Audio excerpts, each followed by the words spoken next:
Good evening and welcome everybody. This is Obi-Wan Pez for and Simplex Pachinko. We are doing some Black Book tonight. So yes, the stream title is true. We are in fact summoning demons for fun and profit, but you know, in the game. I suppose. We do want to check just to make sure. Yes, good. Okay. Sorry. Just had to make sure things are in the right place.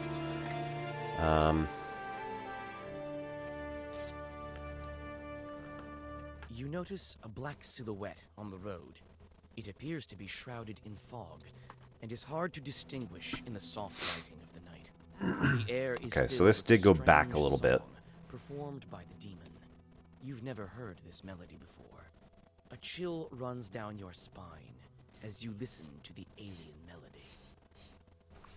We're going to let him finish the song, as we did last night, because that was the right thing to do. The devil continues his song. You listen, holding your breath and not moving. Soon, the melody stops, crashes against the tops of the fir trees, and dissolves in moonlit silence. You feel that perhaps now you understand demonkind somewhat better. Alright, plus 100 experience, so that's pretty good. Suddenly, a magic circle shimmers at the Oh, demon's right. feet. A moment later, another devil appears by his Forgot side. about that. His burning eyes are staring right at you. Prepare to fight. Okay, so it'd be nice if we could damage all of them.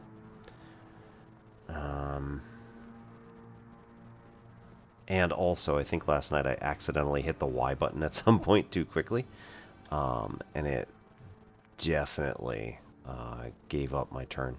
So, not a good idea.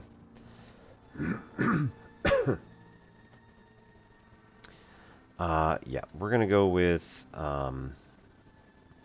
Perpolo, Nava, Firm, and well-versed. One more second here. Page effect amplifies by 1. Okay, so it deals 2 damage and also does the other stuff. So let's get rid of this guy. We could either do Ruda or Raba. He's going to attack me for 2. And I already have 3 shields up. So actually,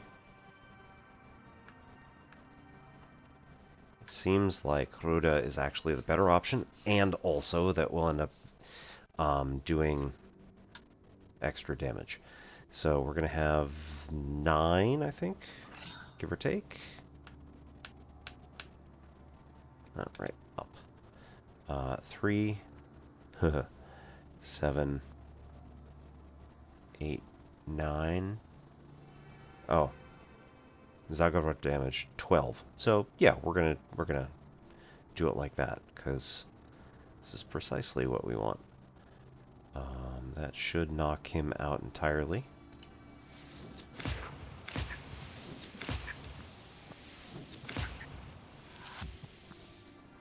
Okay, maybe not.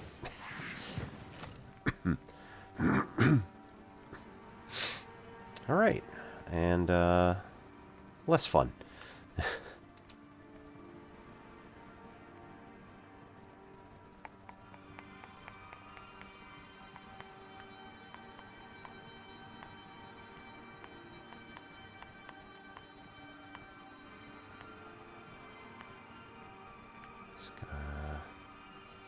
Deals 3 each turn, ignoring shields.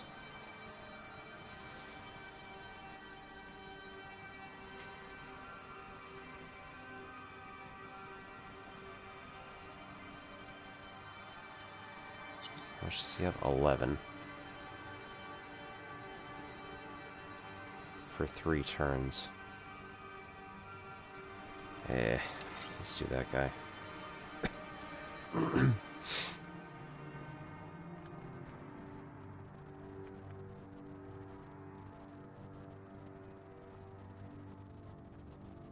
Okay, so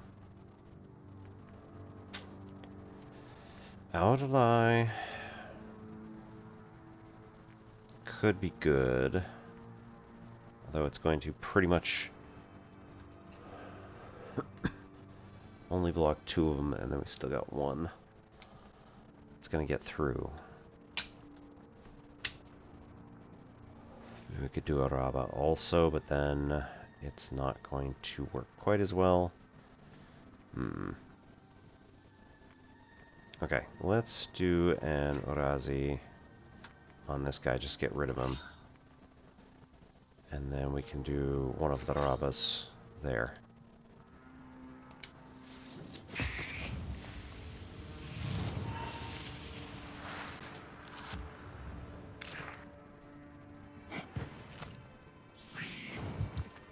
Okay. So that was... well versed. The page effect amplifies by 1 for every other page of the same color. Okay. And also gain 1 health back. So all white are going to be extra this time around. And we'll also deal waste to this other guy.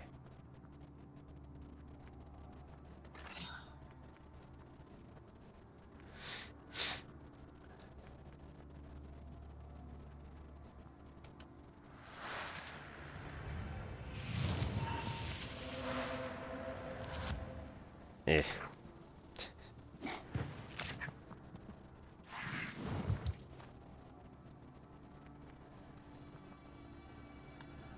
Okay.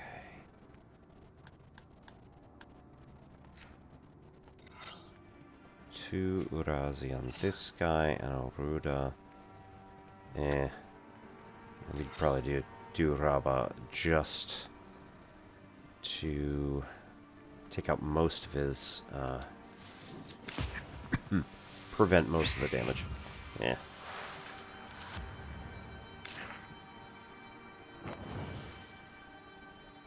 Right, that guy. What is that one? For each page you read, excluding gestures, you suffer 1. Okay.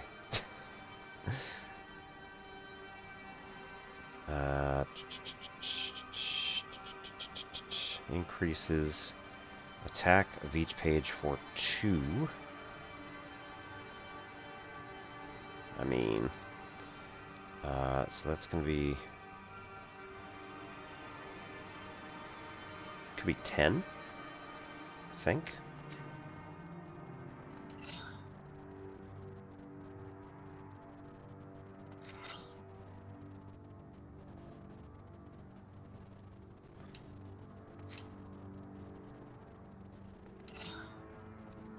It's not going to do enough to stop it, but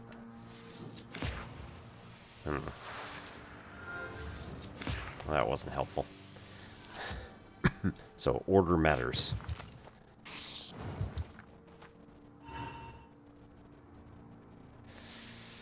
Okay, we're gonna need Igra.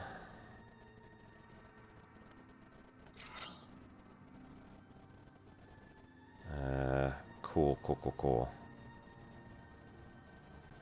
How did I?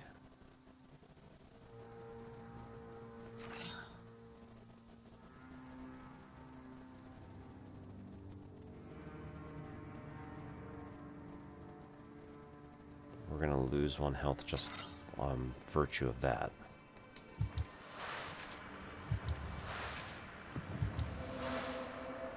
+3, so that's good at least. Hey, not too bad. He's gonna poison again this turn. So...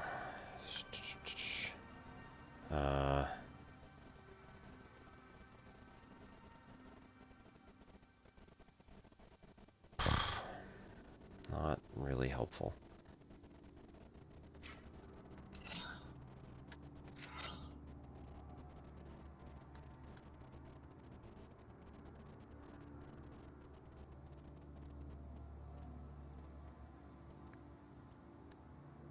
Right.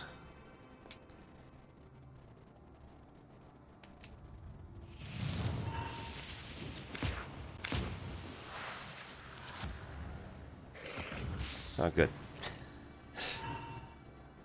But still poisoned. That's too bad.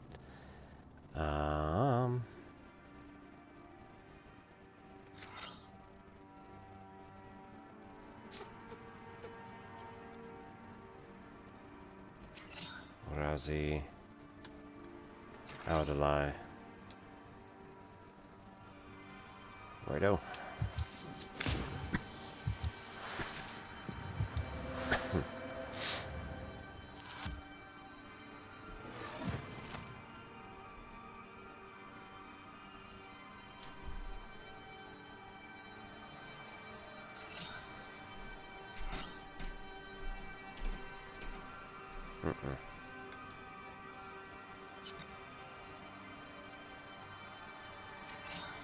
Nava first, Urazi second.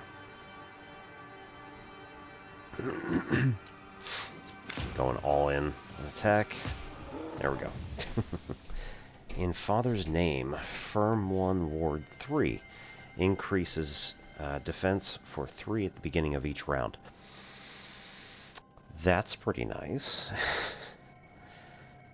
Page remains active for 1 turn and affects other pages as well. Key Tongue Gesture does not use word slots and 1 damage. 1 damage and does not use a word slot.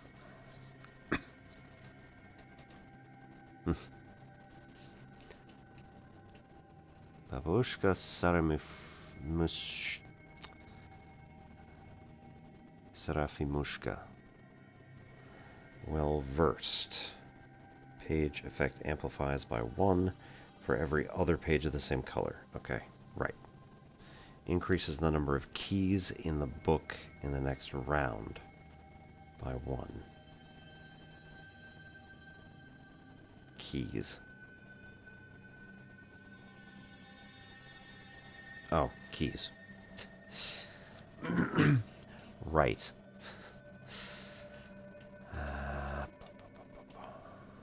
That's nice. It does also get us more health. It's just another...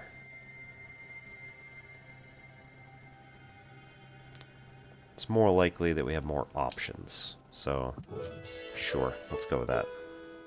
Gain a level and grow in power. Now in the skill section of the menu, right, so we did do this.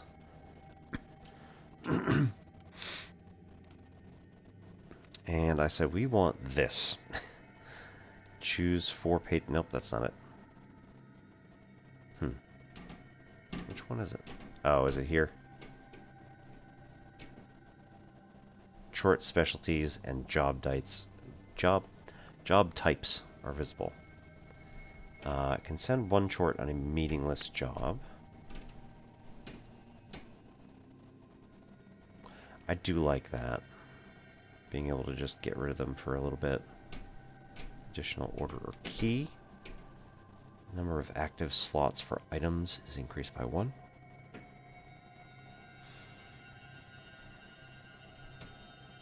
Shop price is reduced. Increases number of items that can be used per turn. And visiting peasants brings 10 more rubles in gifts. Increases number of order. Can't do any of these yet because those are too high of a level. Koldun's trick allowing to change 1 card with a trump card. Now let's just send 1 on a meaningless job. Woo.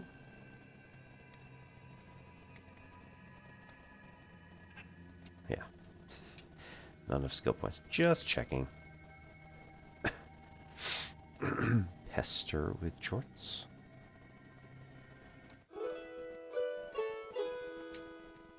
Cool. Talk with Demoness in the Banya. Your visitor promised the Bath Demoness that he would marry her. You set forth to the old Banyas with Nikolai to talk to the spirit.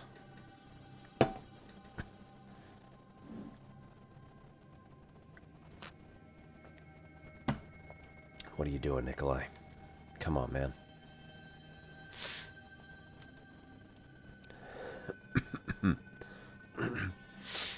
Okay, Rusalka's backwater is where we're going. Picturesque backwater got its name because of the mermaid sightings back in the day. Never seen any myself, though. Oh, good. You notice a strange sight in the distance. A ball of snakes is rolling around the woodland road, scales glittering in the moonlight.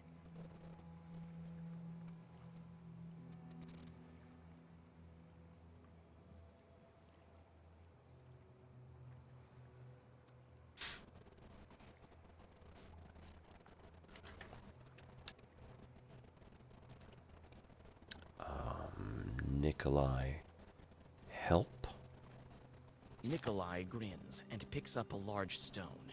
He Huh. throws it right at the snake ball. Most of the snakes scatter, but some of the enraged creatures slither your way. Luckily, you find some healing herbs near the overturned stone. Oh, okay.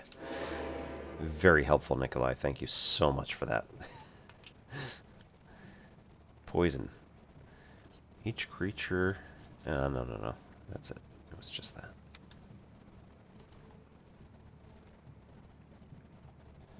Ba-ba-bum, ba-ba-ba-bum.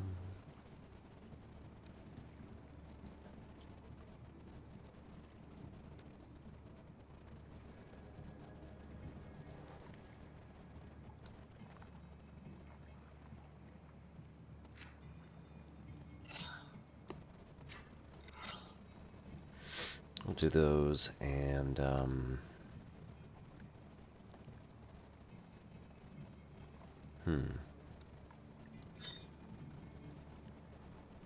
Oh.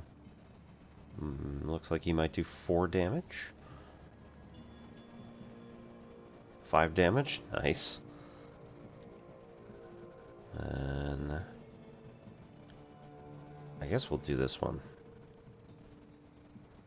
That's too bad.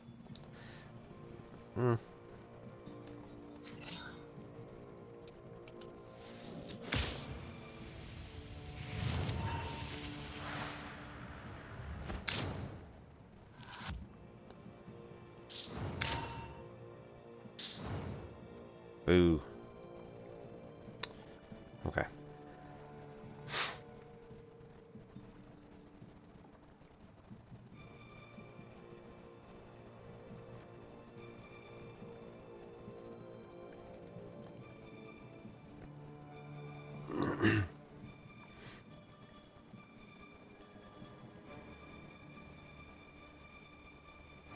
It's going to do 3 damage next turn, so that's going to be 2 damage now. So that'll go away.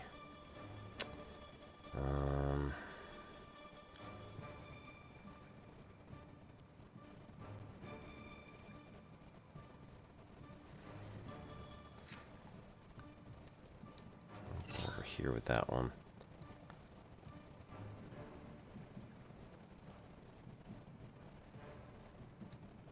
And also waste. Take a little bit of damage, that's alright. A little bit. What? I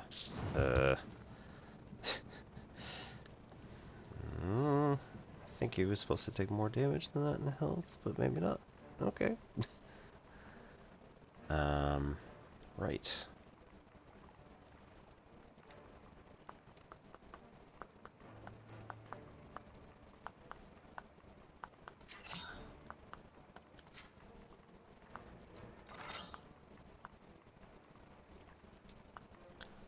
Other one's that, so that's good enough there.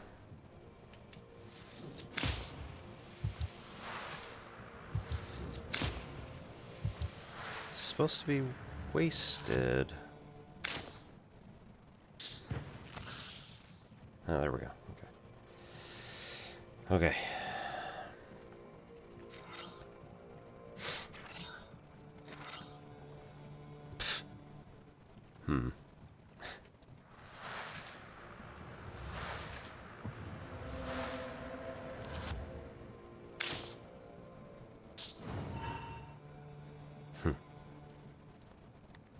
So that just gets rid of all of it. That's too bad.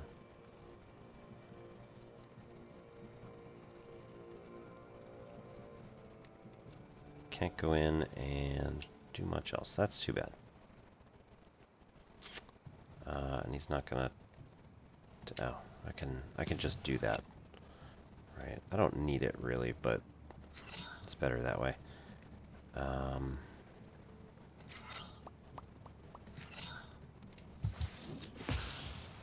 Yep. All right. Ketung. Amen. Page remains active. It's firm, right? Piety increases defense value in pages for 3.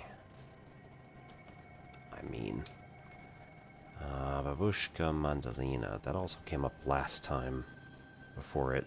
I think they... Can't remember if the game quit out or if I couldn't find a good place to quit.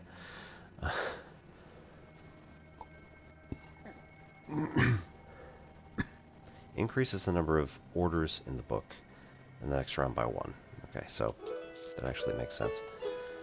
6 rubles, 250 experience, and continue. Mikhail's Crossroads.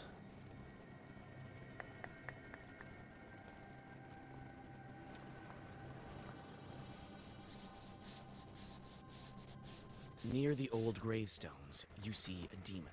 His eyes are focused on the sky. It seems that he is in deep thought. He merely sighs when he notices you. Greet the demon.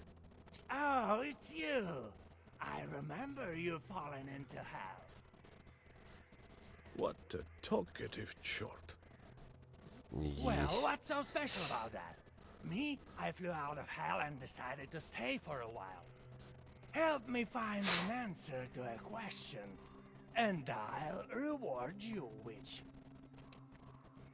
Sure. Well, sure. Ask away. I'm searching for an answer. What are the 3 kinds of dates? You go out on a date with your loved one. Well, that's one. What are the other 2? The fruit? What are the 3 dates? You have one with a loved one, and the second one is? There's an exotic fruit called a date. It's true, it would be exotic at that point. Seems right. What are the 3 dates? You guess one, the kind with a loved one, and also the fruit.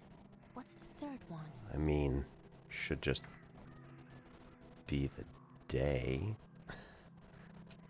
A calendar date. It sure seems obvious now. So, you're high knower. Here you are. Oh. Treasure for your effort. 8 rubles and 200 experience. Well, I guess I have to get back to hell before they miss me.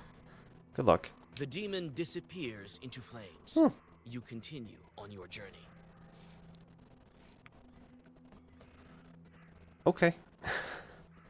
Fierce amplifies its attack power by 2 after each use of pages of the same name. Interesting. George the Father. Page effect amplifies by 1 for every other page in the same color, and Bless increases the attack of each page for 3, which also means then that that could be increased quite a bit.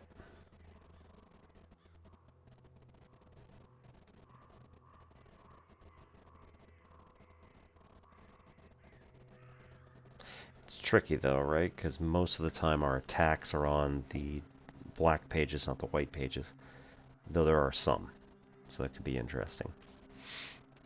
Whereas here, right, the shield effect will be amplified by 1.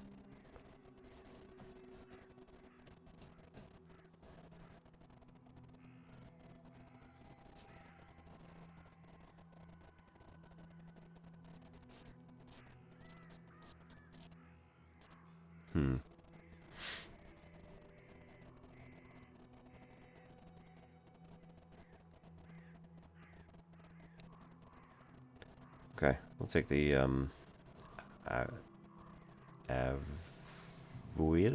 Avuil.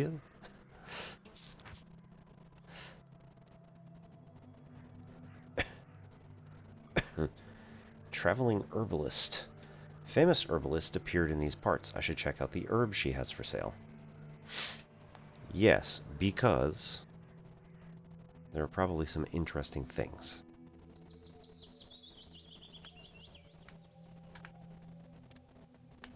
There doesn't appear to be anything else there, so. You're not what we consider an average girl, are you? In that case, I'll show you some fine wares. Here, take a look.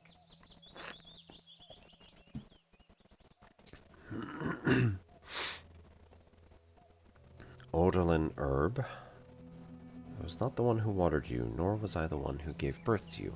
Mother Earth birthed you, and bare-headed girls and free-spirited women watered you. Damage absorption 1. Completely absorbs all attack power from the next one enemy attack. I mean, that's pretty huge. Coluca herb. Gathered using, or during Peter's fast. Circle an arrow with the smoke from this herb and you won't miss your mark. Bless 3. Also pretty nice. We have 90. Honeycomb. Your lips were made for drinking honey. Eloquence 3. Increases well-versed effect for 3.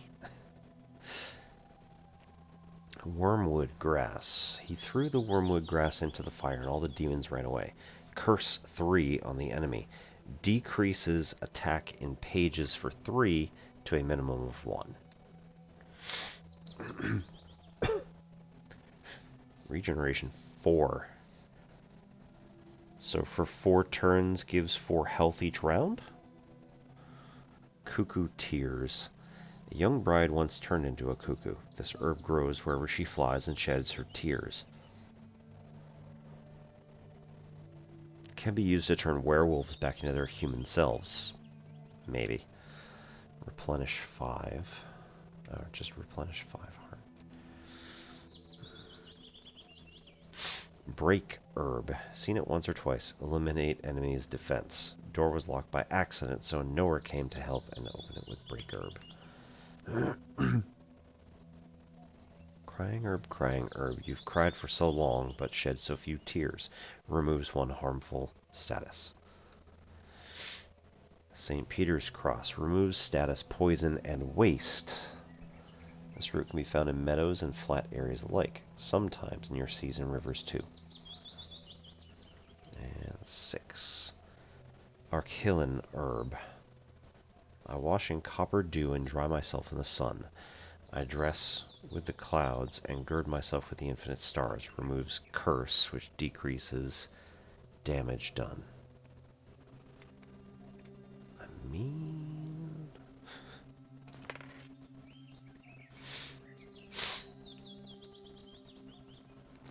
kind of like those 2 things. I really hope I don't need any attack power.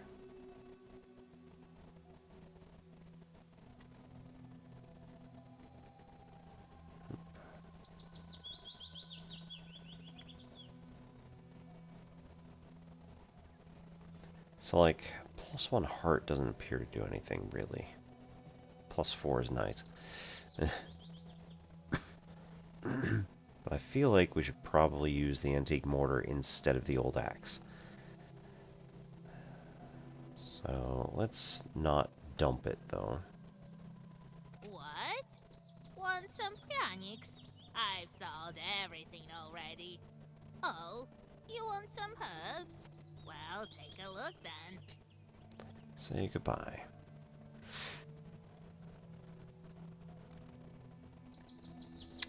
Yazova Village. The good people live in this small village on the Tsidovka River.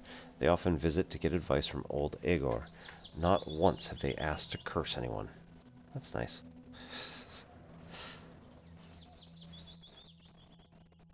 Like a gloomy skeleton of an unknown beast, the old remains of a burnt house stand before you. All the logs are charred black. Some of them have collapsed and are covered with moss. Only the white stove gleams in the moonlight, still intact, even after the fire. We're going to inspect it from the outside because anytime that you have a potential unsafe location. You should check the scene, just in case. You walk around the house. The inside is dark, with logs poking out like the rotten teeth of a dead man.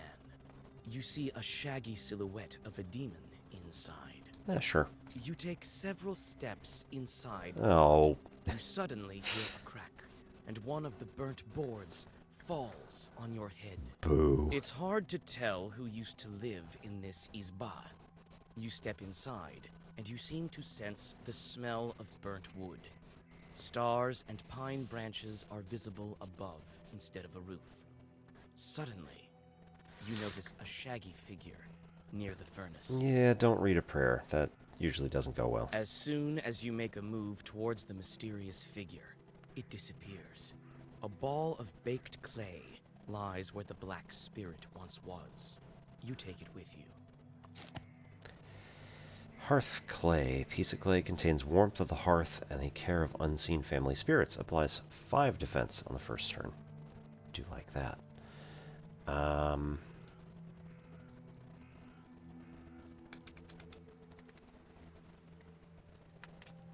Yeah, here we go. Items. Remove the old axe and put on the antique mortar.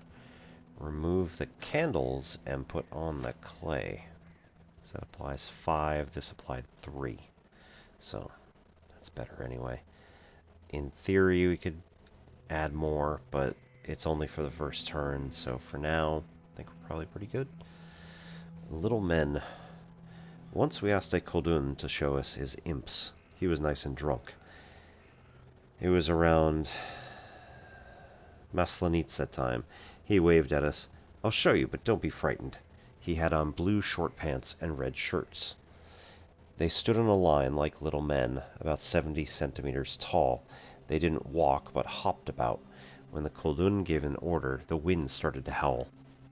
I'll send them into the forest to count needles on the pines, and when they're needed I'll call out, and the wind will blow them back to me. He sighed bitterly. The imps ask incessantly for work. What work? It's absurd. I once took them to mow. Come the next morning, the grass was waist high again. Their true calling is to cast curses on people, but the more you curse, the more imps you get. It's torture.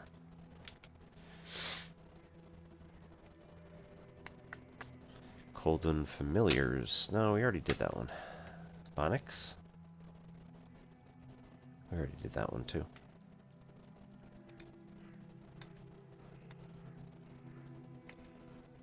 Okay.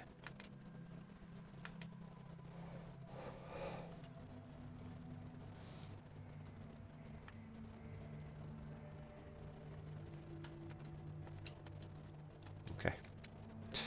Nope, not that. That one. Trinity Church. You can always pray and rest in Vilgot's church. The priest there is a good fellow. He doesn't accept bribes, nor is he much of a drinker.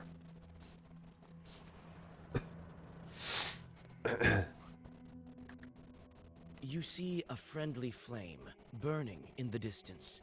You come closer, and soon you are standing in front of a lonely church. Inside it is warm and cozy. It smells of incense and old wooden sculptures. Soon you hear a calm voice. Greet the Abbé. I don't know if I should bless you, Vasilisa. Your road is a twisted one. Yeah, well.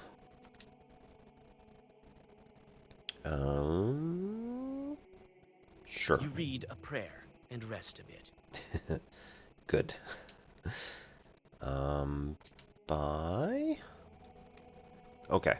So these are very expensive.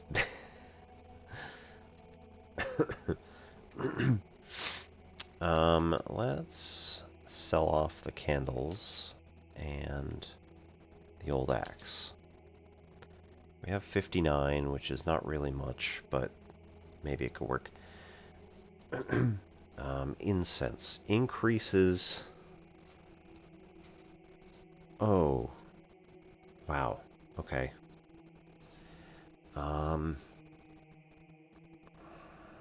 Incense. There on the floor, the priest's wife was breathing her. Okay, it's a consumable item. It is actually. because it has the herb symbol at the top right. So if we go here, right, it's a single consumable. Increases the damage of each page by 5. There on the floor was the priest's wife, breathing her last, her face and hands scratched raw. Holy water. 60, unfortunately not enough, but we made spells over cattle on Ivan's Day, sprinkled it with holy water so it would stay healthy. Imperishable 3. Waste restores health instead of dealing damage. Whew. Yeah, that's the old... Oh, that's our old accent. Jeez. I'm fine. Water of Jerusalem. That same night, he found himself in the city of Jerusalem, near the Church of the Holy Sepulchre. Chance that herbs don't disappear after use. 30%. That's also really quite good. I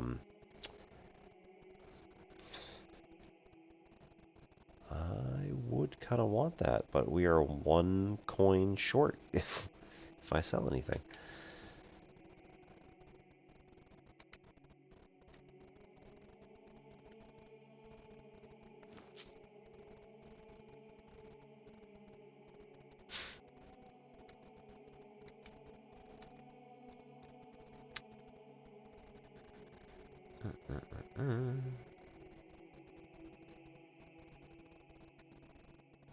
Yeah.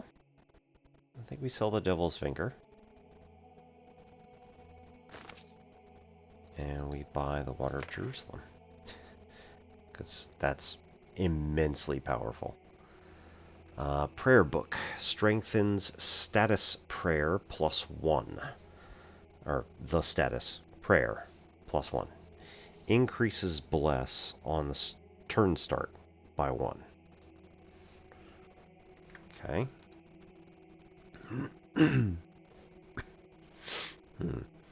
Icon.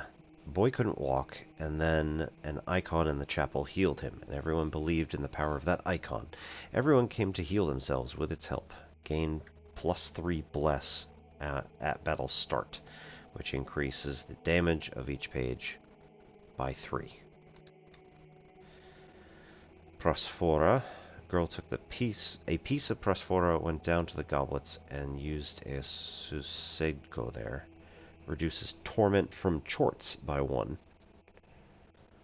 Leg for a saint. It was told not to bring offerings to the icons. Gain +1 rage on battle start. Increases bless by 1 with every health loss. Jeez. Okay. So...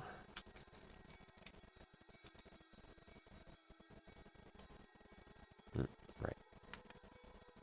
Items. Fill in Water of Jerusalem there. And then we get a 30% chance that our herbs do not disappear when using them, which is really nice.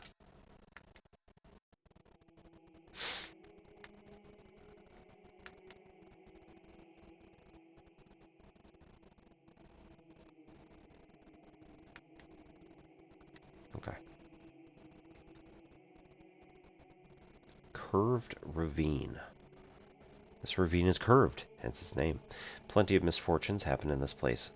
Leshy's work, aye, an ill place this is. Yeah.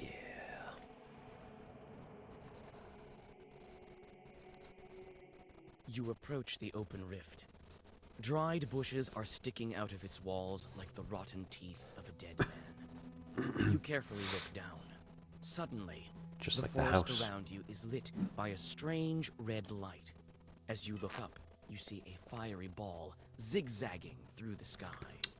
Defensive Your Zagor. words are lost among the tree Oh, come on. branches. The fiery ball flies away, and everything is silent again. Okay. Nothing. That's too bad. Bridge to the bypass. Bridge to the Banyas. The Banyas aren't far away. This road is a rather old one, as neglected as it is.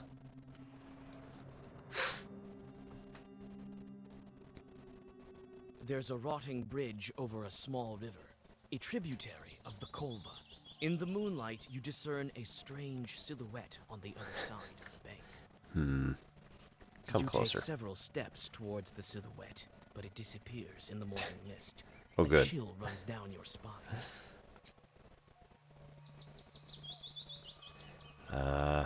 Orlov Kuria. Kuria is an old Permian word, an old riverbed. I can get to the old banyas through here, but who knows what lurks in these parts. Okay, so that's... We could have come this way instead out of the beginning, maybe? No, never mind.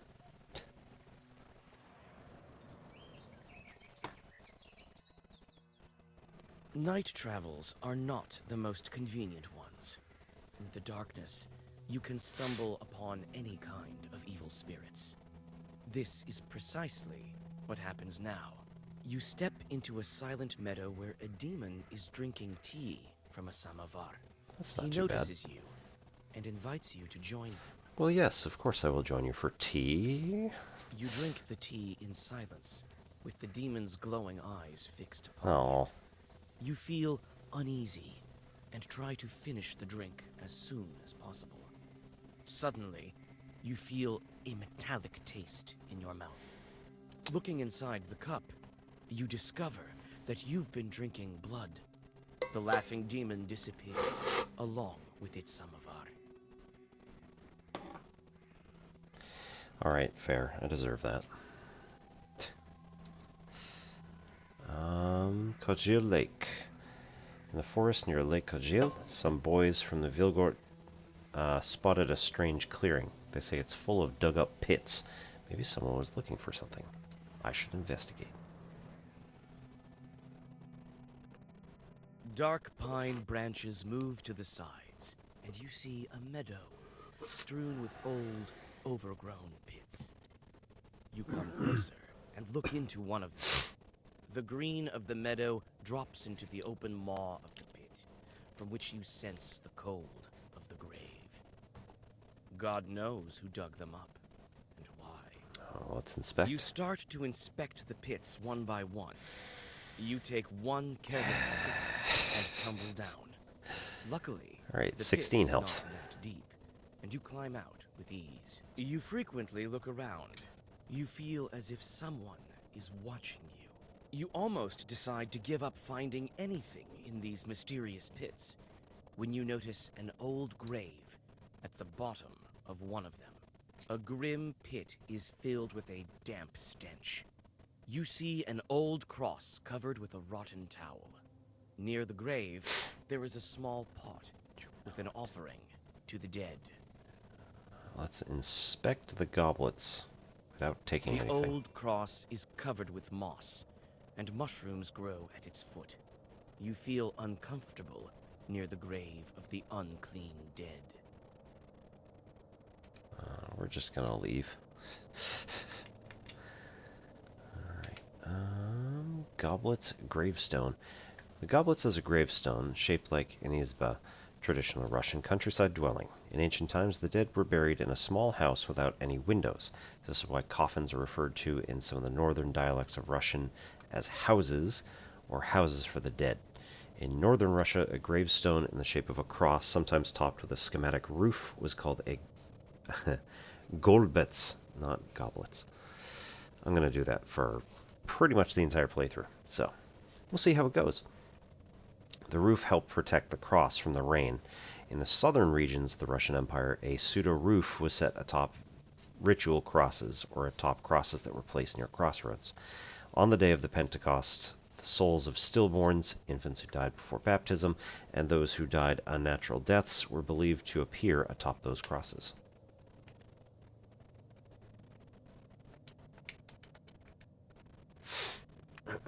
Ooh. Zapolsky Farmstead. Near the farmstead of the rich peasant Zapolsky, a small village of sorts emerged. It doesn't have a name of its own yet, so everybody just calls it Zapolsky. Not much of a village name, if you ask me.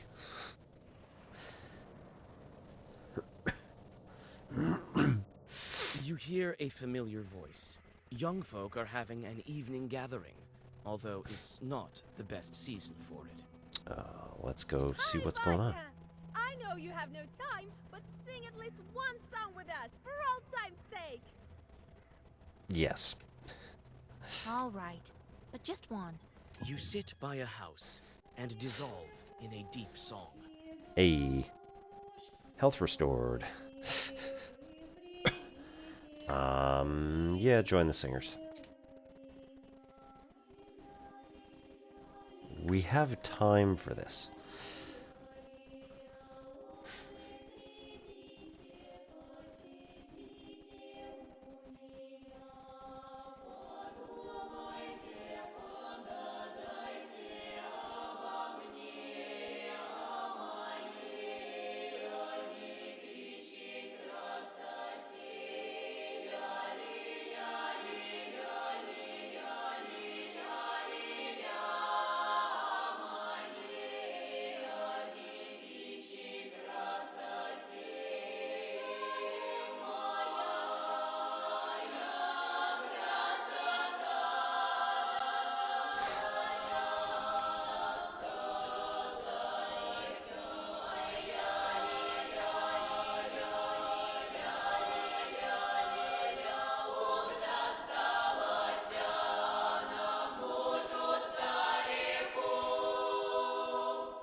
Right.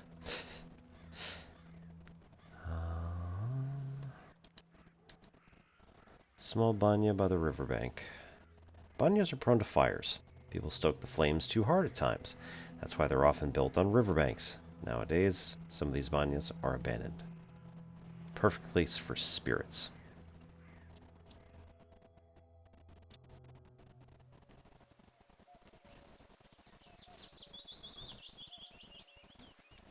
Okay. What else we got? Pail. The small barrel once held water. I don't suppose we can bring one with us.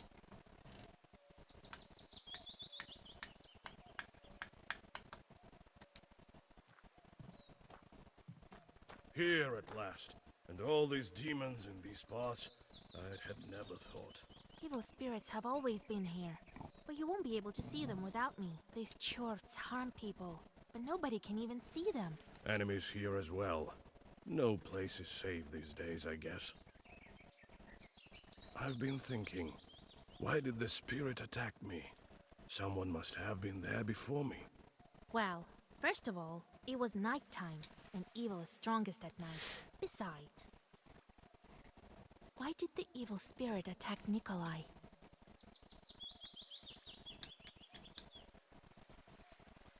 I mean... Hang on. Knowledgeability?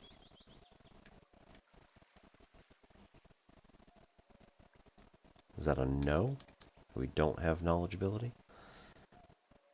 Gonna go with he didn't ask permission. Bannock sure love their rituals. You didn't ask to be let in, did you? No, I didn't. I just walked in. Well, there you have it. The spirit took notice of that right away. You don't say. The banya has sunk a little. That's why it got stuck, I think. You're a strong fellow. You open it. I can do that, sure. But could you put Zagavor or something on me so no one grabs me? Wait Look here. around first. I'll look around first.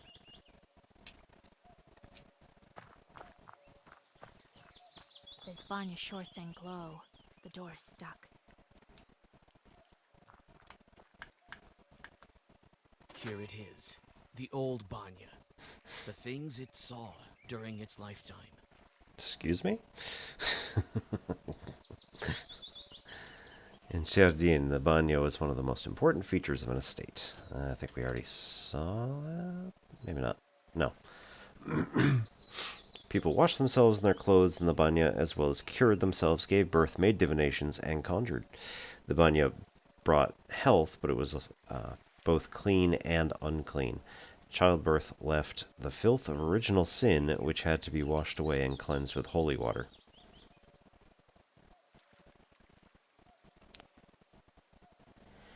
Young people often organize Yuletide gatherings and games in the banya, and sometimes form couples. If, during the often cruel Yuletide games, none of the men stood up for a girl, she was considered to be almost the same as an old maid in the premarital hierarchy.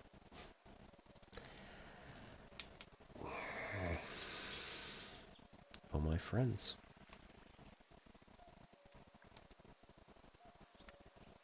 Ooh, herb. Adam's head. Ooh, herb. The river is not very wide here. Mist covers everything. It looks like a river flowing with milk. The river is not very wide here.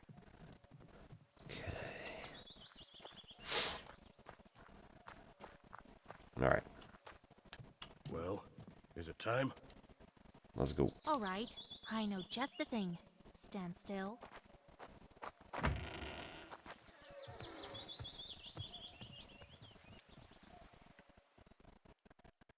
Okay, ask permission. Come on, Vasilia. Ooh.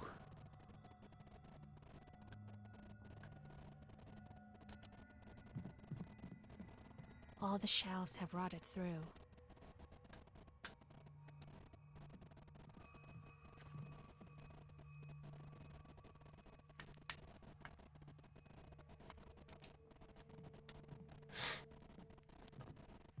Let me, kind Bannock, pay a visit to your home. Repeat after me, Kolya. Let me host Bannik. Now, let's think of what to do with this bride of yours. She's been waiting for us, I suppose. That blue light has been shining here, right until we came in. Let's summon her and ask some questions. All right. You are the knower here. Oh dear. First, let us prepare.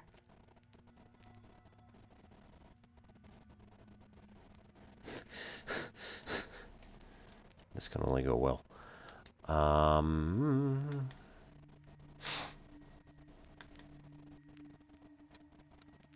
Panic.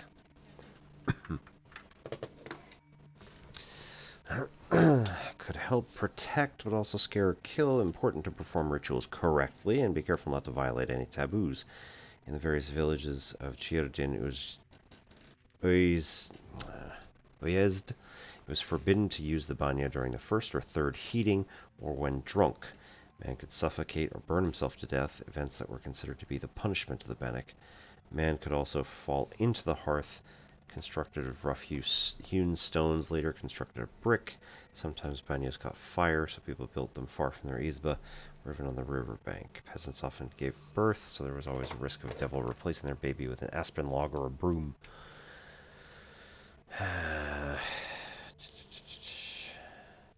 How do we do?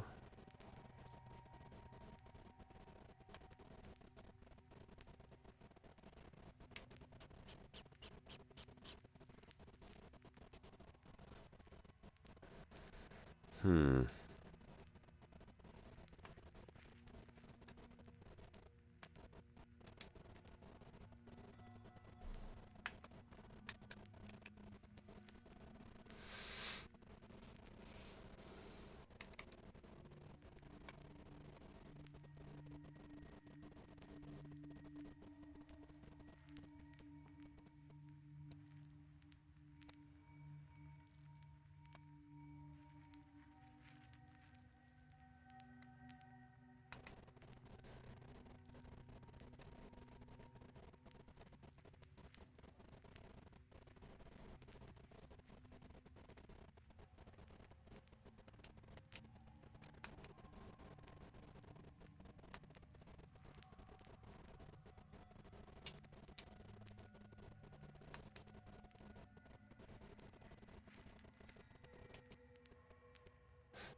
Nikolai, backhand for 5.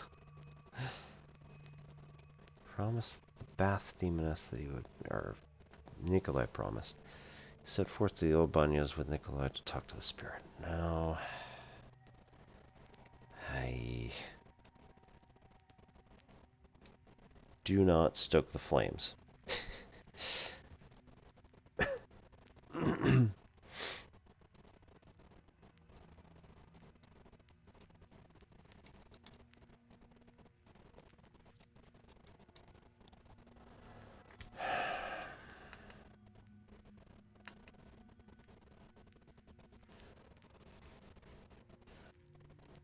I don't have the information. So, interesting question.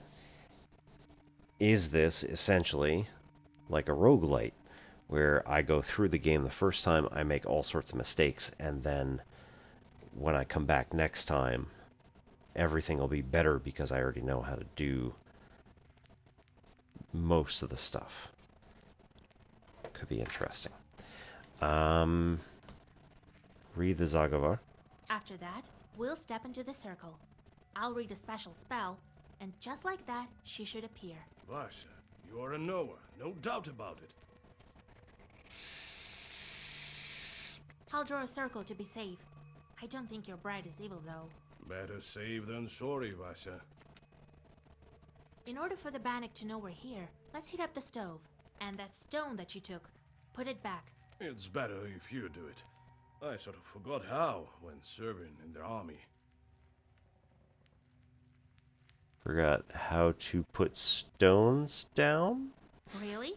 Very well. Well, let's get to work.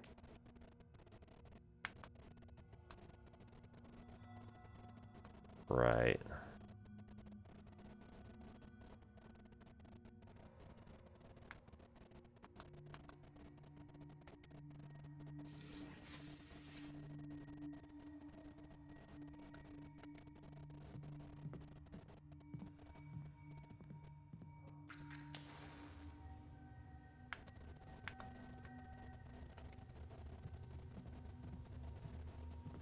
All the shelves have rotted through.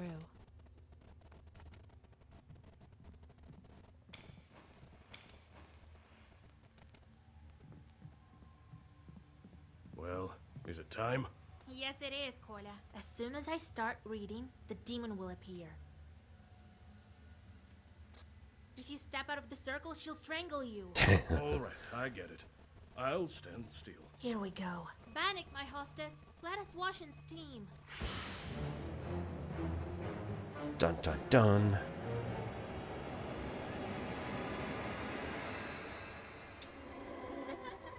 Wait. Don't run. Hear me out. Jesus and his troops! Don't move. Let me talk with this Bannock. Wait. I'm not a demon. I'm an ordinary girl. An ordinary girl, you say? Bannock says that she's but an ordinary girl. Is it a demonic trick? What is she then? Could be a changeling.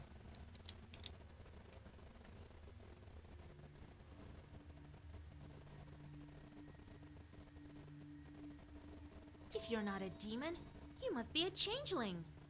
Yes, yes. You're truly a knower. Well, it is as I said. I've been living in the world of demons for a long, long time. 18 years. I've grown to resemble them. Okay, we're gonna pause here because ads are about to start. So 3 minutes. We'll be right back. Thanks so much, everybody, for coming, and just be back in a little bit.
Righto.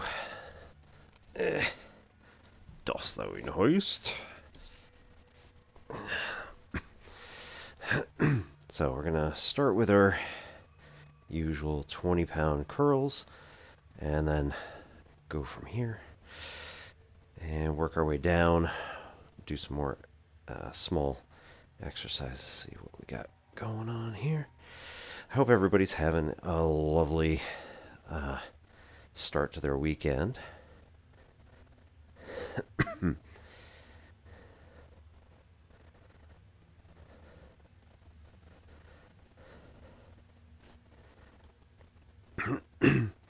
I've been doing some stuff in Elite Dangerous lately because somebody decided to make a nuisance out of himself. So we were working on building up our reputation, building up our Boot Brigade influence within a particular system that I was the chief architect of. It's one of the Tasher sector systems, and I was like loading up my carrier for a fairly decent run when this guy was like, hey, so you guys are all up in my system, and I'd really appreciate if you didn't do anything. And we're like, I mean, we haven't, as far as I know. We had, standing orders essentially not to interfere with other people's stuff. So, like, I don't know what you want from us exactly, but it's not us. Like, it could literally be anybody in the entire galaxy messing with, like, just taking missions. And especially since our particular NPC who is in charge of giving missions to people really is out for blood, and she gives missions that will give out millions of credits and pay a whole lot of influence and a whole lot of reputation. So if you take these missions, like, you are going to get a whole bunch of stuff. And then I was like, all right, well, this is this is kind of the situation. And he comes back with a list of demands that says, you need to get out of my system, or else I'm going to start going after all of your systems. Here's where you are. And he gives a list of a whole bunch of systems that Boop Brigade is in. And he says, I'm going to start pounding your systems unless you get out of mine. So I was like, okay, so first of all,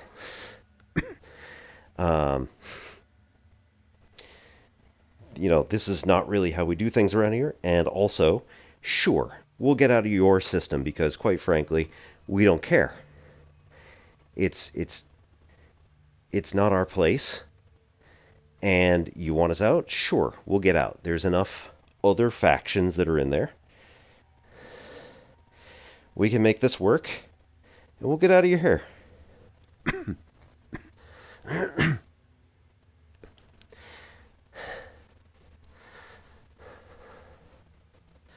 And then he's like, that's not fast enough. So I'm going to start pounding your systems and decreasing your influence. And we're like, I mean, sure, I guess. But, and then he goes after pretty much only my system. My one system. That's like a number of light years away from his. So he starts attacking my system and reducing the Boot Brigade influence down to like, it was at like 50-60%. He decreases it down to the point where it gets involved in a war with somebody else. And then he increases the influence of one of the really low one of the really low corporations, so that it now is in contention with the other two. And I call for help. I ask if anybody, could spare a few hours to help defend. And unfortunately, either nobody heard me, nobody saw my message, or nobody cared. And Boop lost this particular war, which decreased our standing by quite a bit. And in the meantime, the other one had hopped above Boops, and now we're at the bottom. Like 20, 15% influence, something like that. Which is bad.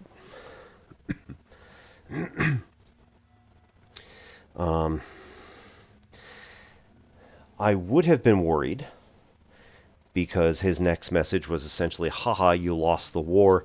I wonder if I can just eliminate your entire squadron or faction from this entire system. And at that point I'm like, okay, well, this guy's out for blood. He doesn't care that we were trying to help. He doesn't care that we were trying to get out of that particular system, out of his particular colony system. He doesn't care. He's out for blood. He just wants to bully people. Right. So, I happened to be in Brother Sabathius's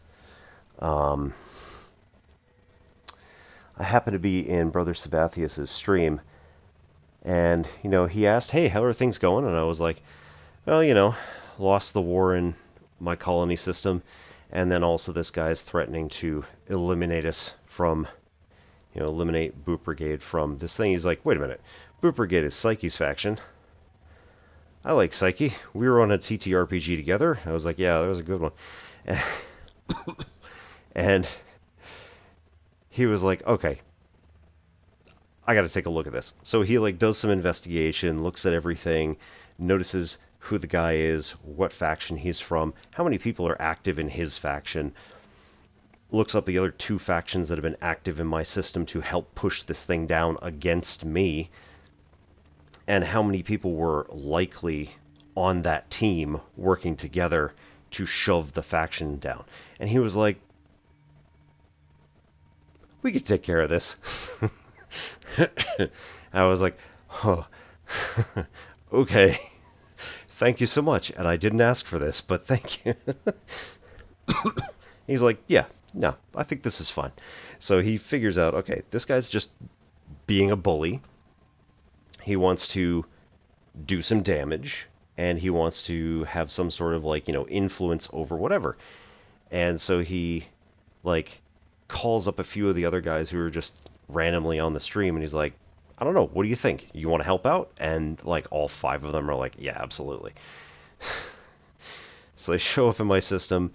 They start, like, hammering influence missions for the entire day. They go over to his system and do a bunch of influence missions in order to push Boop's influence down so that we retreat out of his system. As promised. Right? As promised. And he says, well, you know, if he doesn't stop, I mean, could be really too bad about his particular faction losing, not only losing a war in here, but potentially just being removed from the system because there's enough factions. And I was like, ugh, I don't know if we want to play that game. But giving him a good hammering and showing him that, no, we are a much larger community and we do not approve of bullying.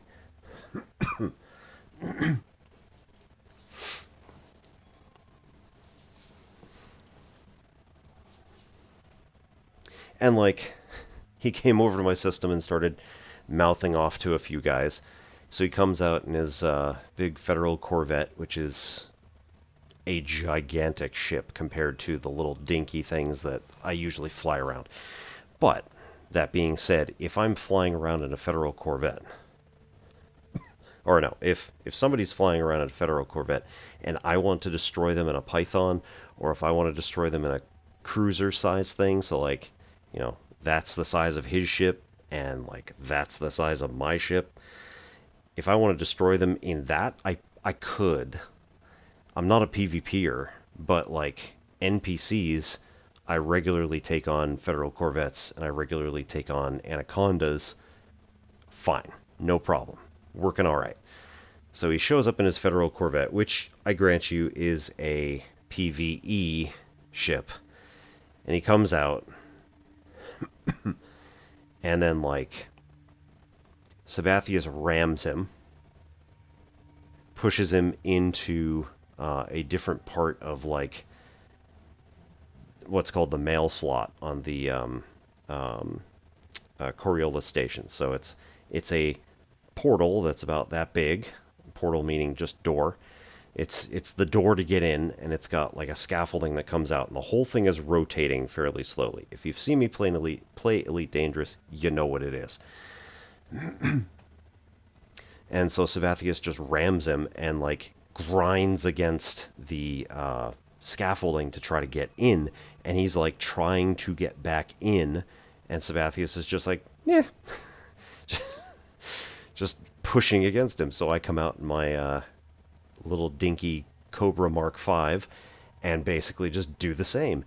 And then within about 5 more seconds, his shields have failed, and he's grinding his hull against the whole thing. And another 5 to 10 seconds, he blows up. I don't know if he tried to fire, which is also possible. But because he is pledged to the Archon Delane, the Pirate King, and we are pledged to Liongri, the guy who runs that particular system, or the guy who's in charge of that particular system, yeah, if he pulls his weapons, then he gonna die. So we watch this whole thing happen, and I'm just like, you guys are amazing. This is wonderful. So he came back in his PvP ship, an FDL, Fer de Lance, and I was just like, I mean, I'm not a PvPer, so I'm not going to give him the satisfaction. So I just, like, he came out, tried to fight somebody, got blown up again, and then went back in, and I was just like, I don't have time for this. Like, I have other stuff to do. So played around a little bit and then left for the day. And Sabathius and a few other people just kind of sat outside and let him pad warm. He was like, oh man, just wait until I get my boys here. We're going to trounce you guys. And he's like, alright, have fun pad warming. And so Sabathius and a few other guys were just kind of sitting around. Then, you know, a few of them had to go off and do missions and came back, and they cycled through a bunch of time. And then this guy just left because, you know, it's not fun. It's not fun for him. It's not fun for us either. But we're willing to sit through it if it's gonna make people behave a little better. So I logged in today. We did some more missions. We finished up some stuff, and then he logs back in and pops right into the Coriolis station that I am sitting outside of, and I'm like, that's him. So he flies out in his FDL. I've got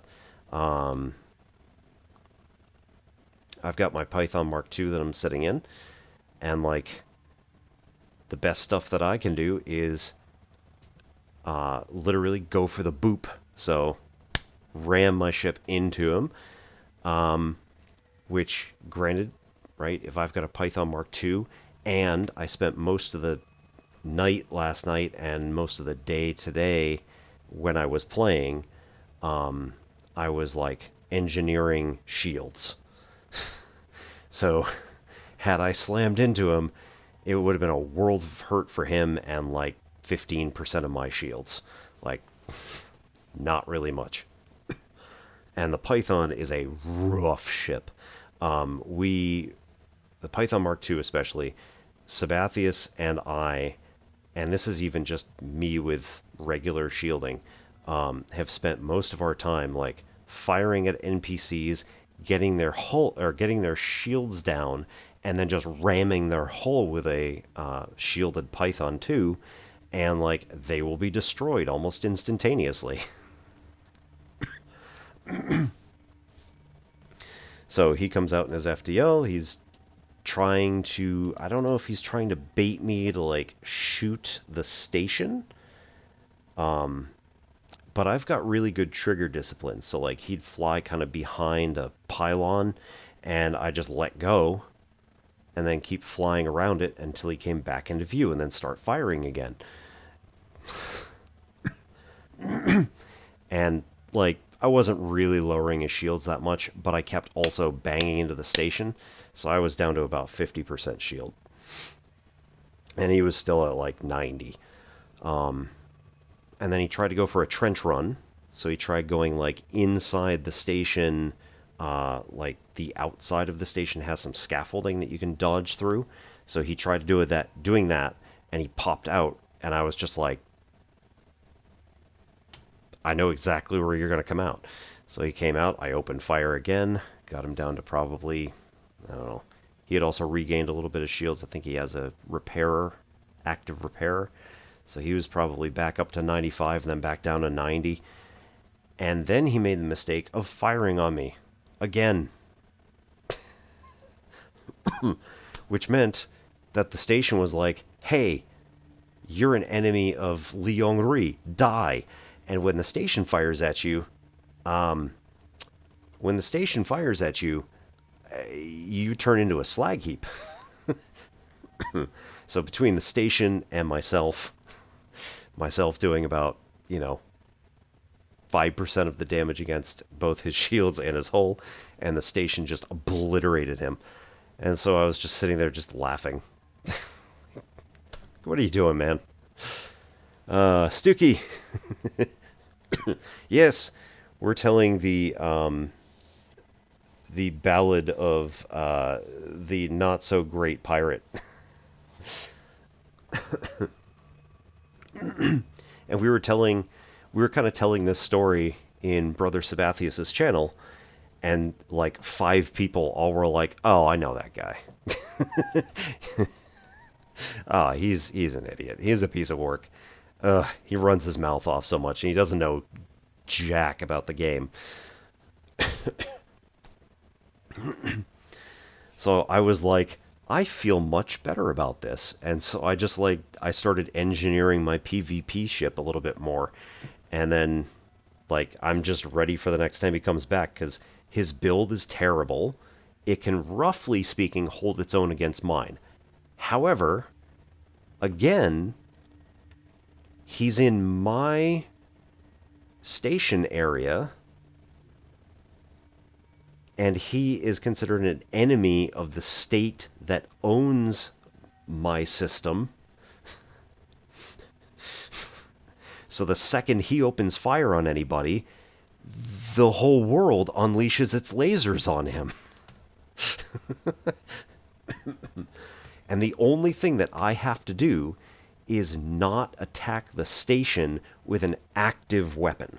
So if I tap my my lasers and then let go, or just steer the ship and don't fire, it starts firing a turret. And the turret is automatic. I don't have to do anything. It just tracks him and keeps firing and keeps firing and keeps firing. Not the greatest thing in the world, doesn't do a whole lot of damage, but it still fires pretty much no matter what, as long as it can track him and it's not going through the ship or whatever. Then it's going to keep firing. And even if the turret hits the station, I don't get a fine for that. I don't get attacked for that. So I'm willing to put on a couple of turreted things and let them go at it, especially since the effect that I put on those turrets is that anytime those turrets hit hull, so I have to get the shields down first. Anytime those turrets hit hull, they have a percentage chance of causing a malfunction somewhere in the ship. It's completely random.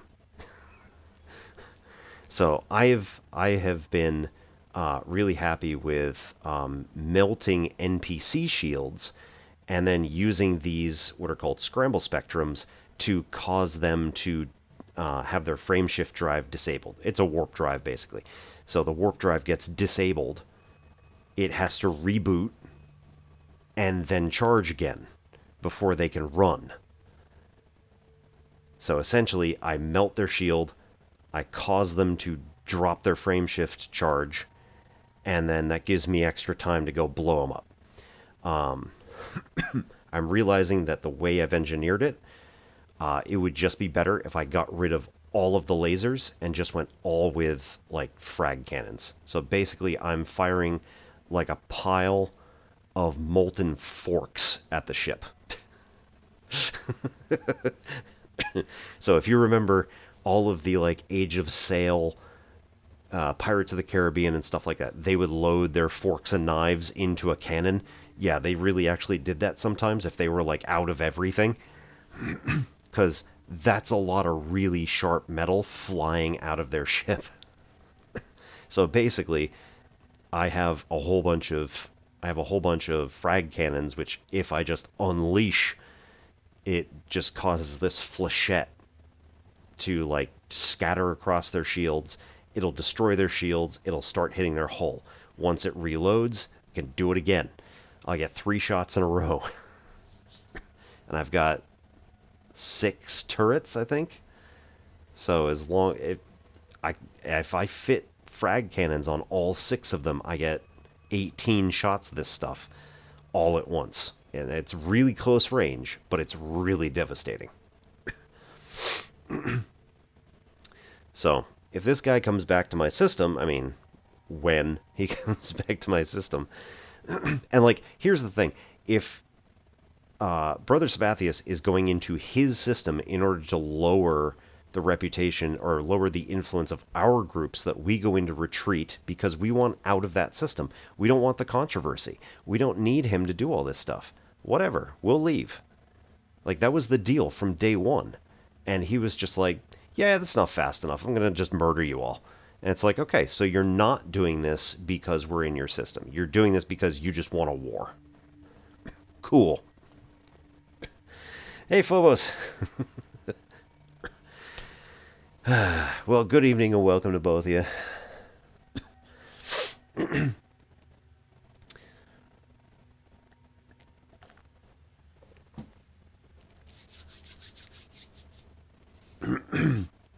As I said here, we're doing some demon summoning for fun and profit. Basilia is our essentially witch in training.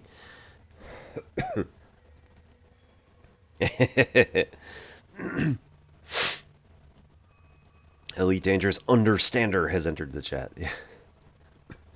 So Vasilia, the young witch on the left, is this is a little bit like potioncraft and a little bit like that new one that came out recent. Well, I say recently. I've only seen it recently.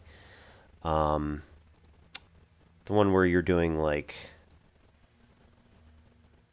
it's not alchemy. What is it? Strange artifact? No. Whatever it is. It's the artifact one where you're like, oh, here's a totem to help you with your bad dreams or whatever. Yeah, so it's a little bit like those, but at the same time, we are also doing a card game that goes with it. So, like, you have a bunch of cards, which are like pages from your grimoire, essentially. And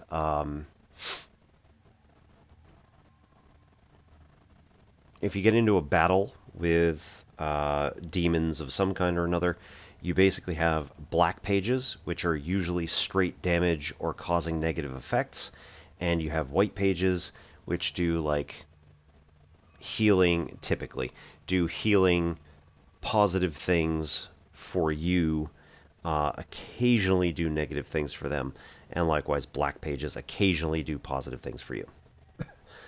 They both can give status effects to, again, either them or you, and there's other cool stuff. Every time you use one, it gets flipped over to the other side.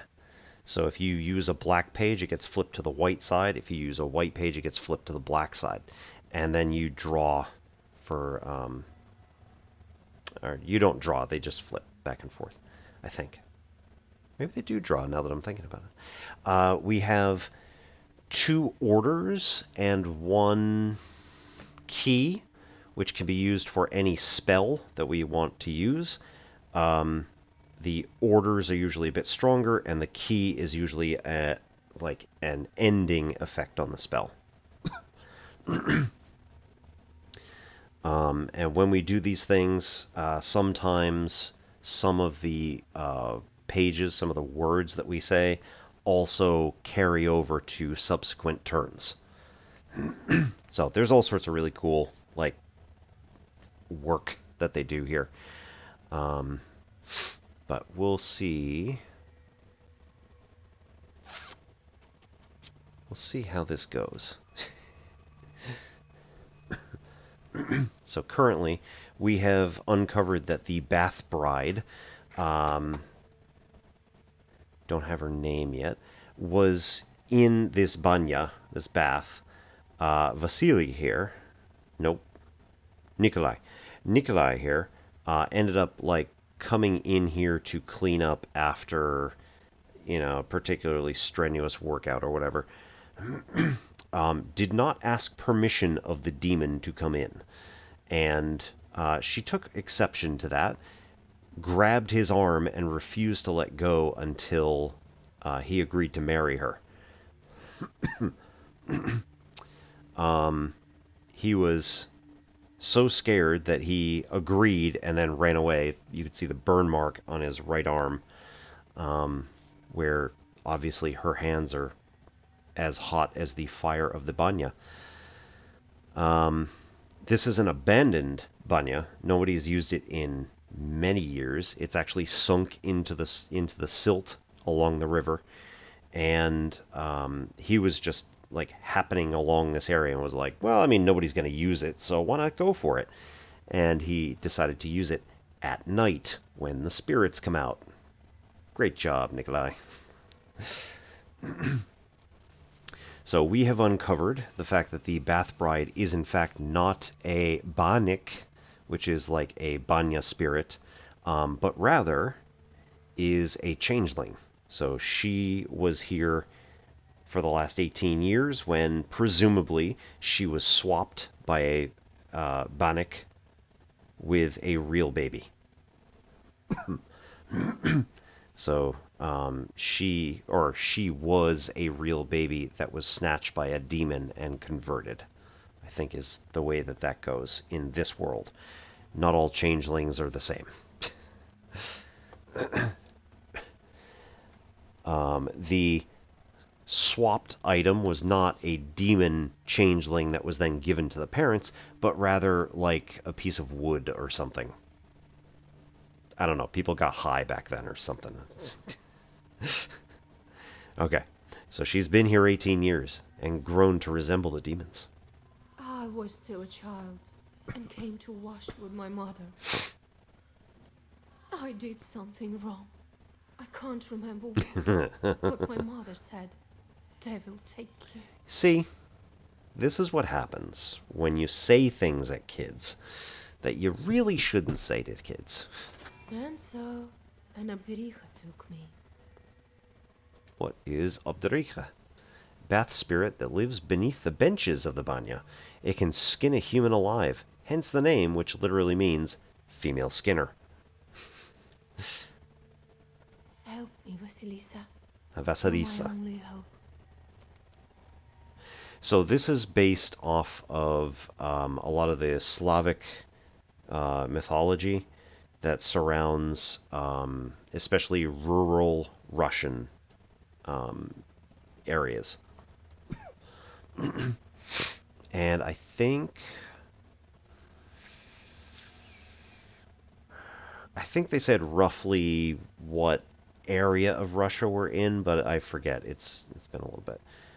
18 years? Where have you been all this time? What? That was a little harsh. I just got bio-weird. We wandered the banyas. I got sent where the stove was hot. Such was my life. Now we live in this old one. You and the Abdericha? Do you know anything about Aspen demons? No, I don't. But I can ask the Abdericha.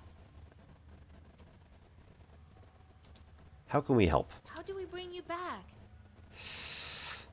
To escape her, Okay. I need to get closer to the mortal world.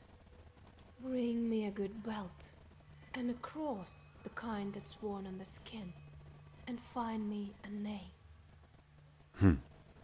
Then the Abdirija will have to marry me to someone. You, young fella, don't you let me down. Only you can do it. Young fella. I will help. I promise you my word. Okay. I grant you, this is 1910s, 20s, so in theory, so he, having gone to war, could be roughly 30 and look more like me. Okay. Let's try some information. What kind of cross do you need? Just any cross won't Right, do. it has to be around the neck, worn on the skin. I've been living with evil spirits for too long. I need one that's been worn by a demon. Well, now that's a little hard. Well, that's a puzzle. Where can we find a God-fearing chort? The Chort are the devils or demons who serve the Koldun. That's the witch. We actually have multiple Chorts that are currently working for us. Basically, if you get Chorts, they need jobs. And so you need to send them out into the world to do something, which generally speaking is cause havoc. Which is not a great thing. But then also, the more you get Chorts to go out into the world to cause havoc, the more Chorts tend to follow you. So then, eventually, if you have too many Chorts, they will start wreaking havoc on you, which is also bad. Oh, I don't know.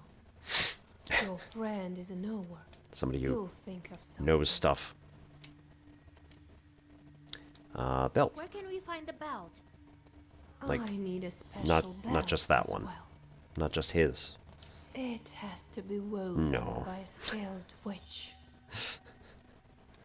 Right. We can give you the name right away. No, that won't do.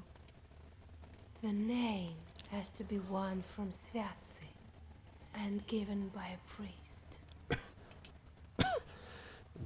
Spiritual book containing names of the saints in connection to calendar days. Sviatsi were consulted to name a child. So we actually did this in our French class. We didn't have a Sviatsi, but rather we had just a list of names and like the dates that they were the patron saints of. So we had a number of people who picked various names. Some of my friends in class were like Marguerite, Edmond, André, Philippe. And so they all chose those names and then were given the saint's birth date for you would celebrate your birthday in French class, but then also you would celebrate your saint's birthday in French class. None of the other classes around the school ever did this. It was they would celebrate your birthday, but then they were like, "What do you mean Saint's Day? That doesn't make any sense."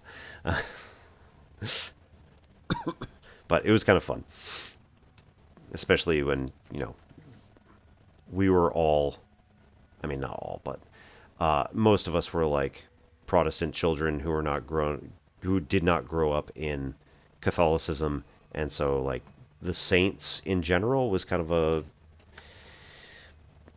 vaguely familiar concept, but also like saints' birthdays was like, oh, okay, that's a thing. All right, we'll help you. It's wrong to abandon a Christian soul. Besides, you already have a groom. Of course we'll help. Thank you. I'm very happy that he's willing. Bring me a cross worn by a demon, a name, and a belt crafted by a witch. I think I hear the roosters.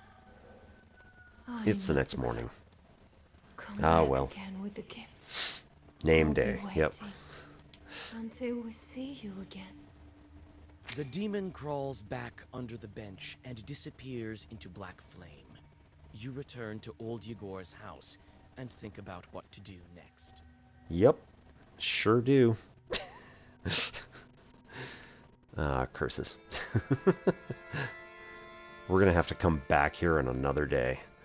But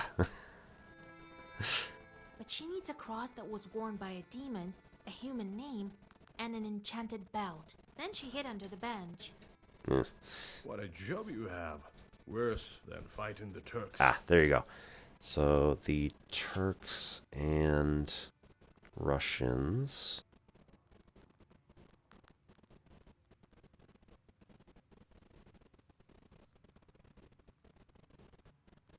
Russo-Turkish Wars.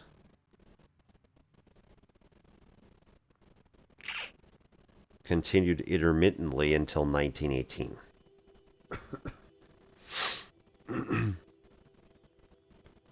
So, Russo-Turkish War, 1877 to 1878, seems somewhat reasonable for that garb. Russian Empire included Romania, Serbia, and Montenegro at the time, and they fought against the Ottoman Empire. Right.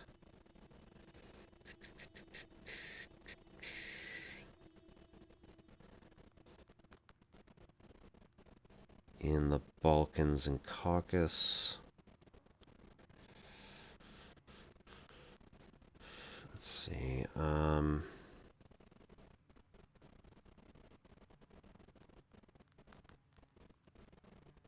Russian war uniforms by era.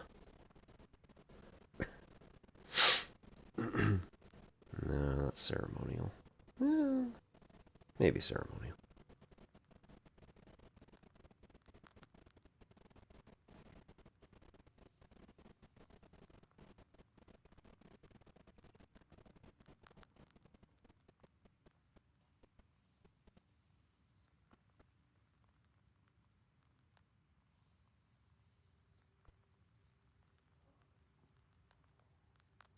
Really? Pfft. It's not historical, come on.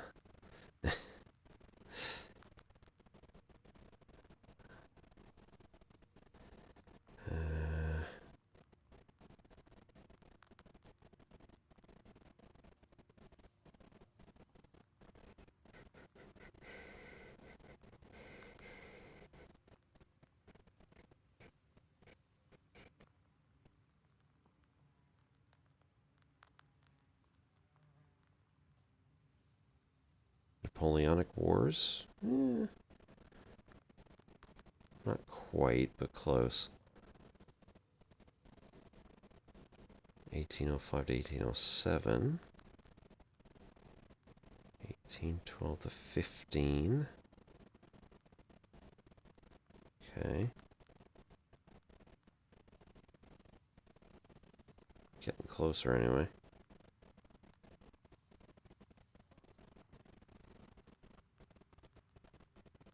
Hussars. Yeah. Doesn't quite do it.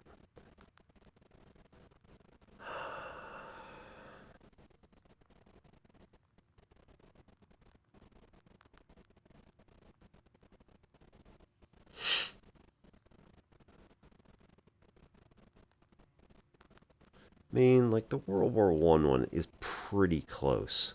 I thought it might be, but it doesn't quite match, so I think it's probably before that. Infantry uniform. 1907.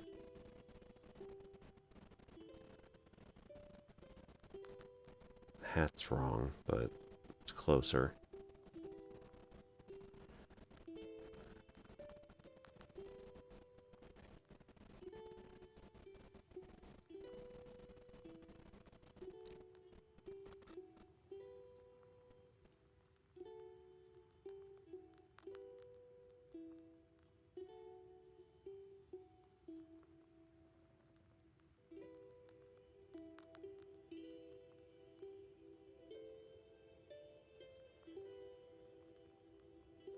Yeah, that's looking like it. Frontier Force.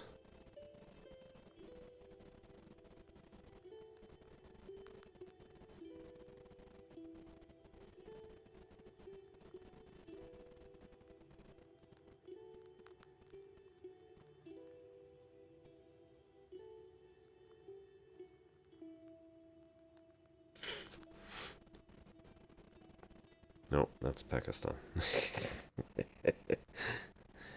Russian Frontier Force.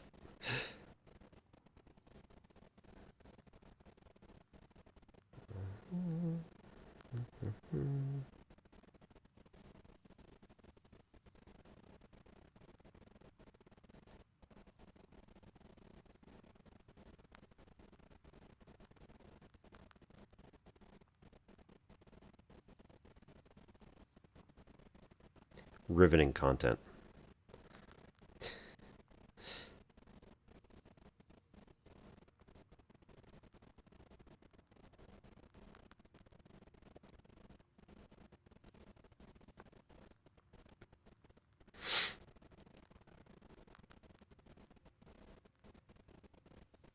Russia.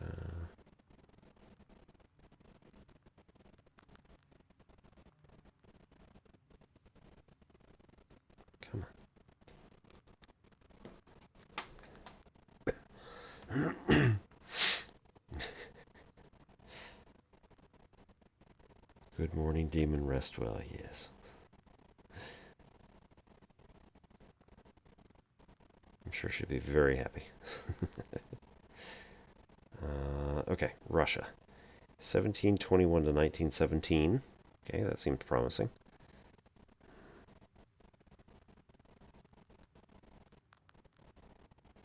Army, civil transport, military uniforms. That seems also promising. God, ads.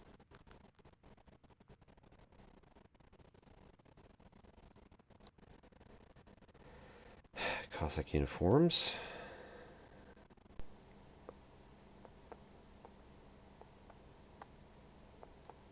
I don't read Russian. Cool.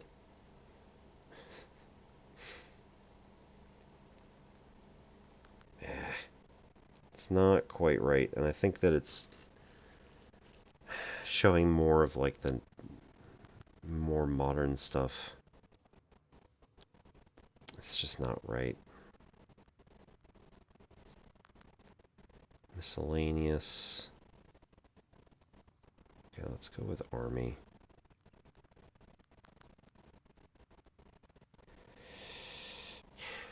Cadet Corps. I think I said Frontier Force was the one that looked good. So let's see if we got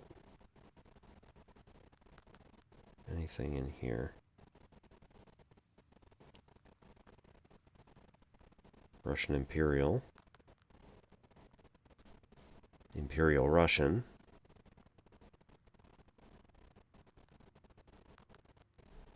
Okay. Let's go with Imperial Russian Army Infantry and see what that does. Nope.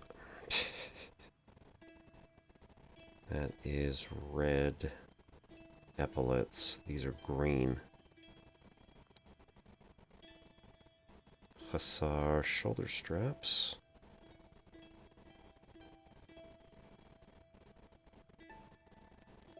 Nope.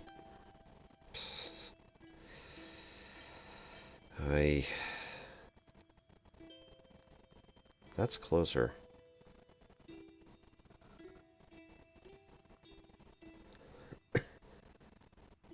Well, anyway.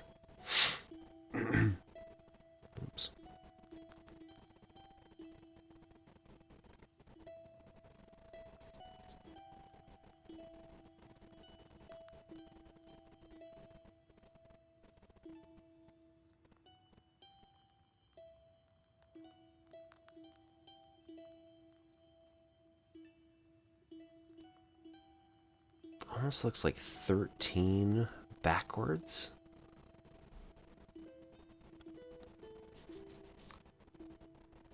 Which is really weird.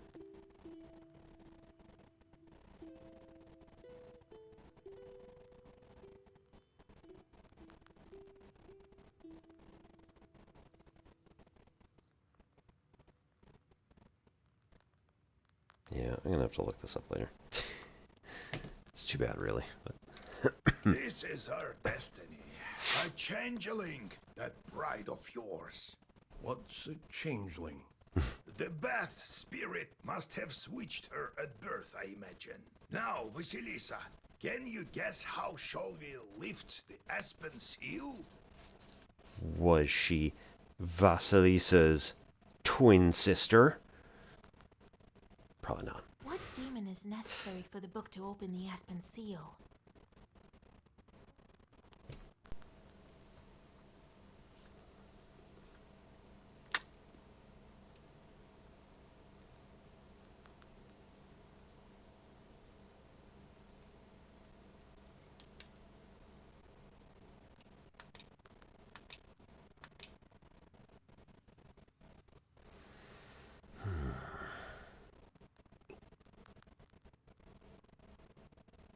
Boy.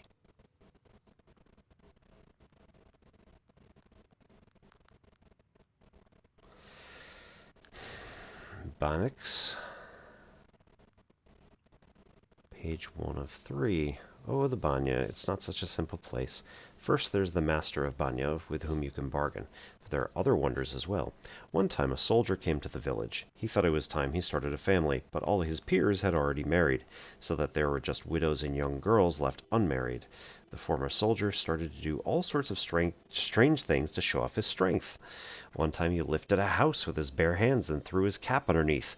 Another time he cleaved a pile of wood with one strike. So the villagers said to him, "Go fetch some stone from the Banya, where no one dares to go, and where light burns at night. We'll know then that you're not afraid of anything, but you must go at midnight." They made a deal. It was frightening to go at midnight, but he went anyway. There was indeed a light burning. This is fine. Obdarika is a mistress of the Banya. She could be the wife of a Banich, and usually behaves the same way he does, punishing those who visit the Banya at the wrong time. It is believed that she uses her claws to skin such people. This is the origin of her name, which literally translated means she-skinner. Her appearance can vary. She can appear as a human or as a child. More often, however, she appears as a woman with long hair, large teeth and big eyes, claws and horns. She was often depicted as a cat with big eyes or as an inanimate object.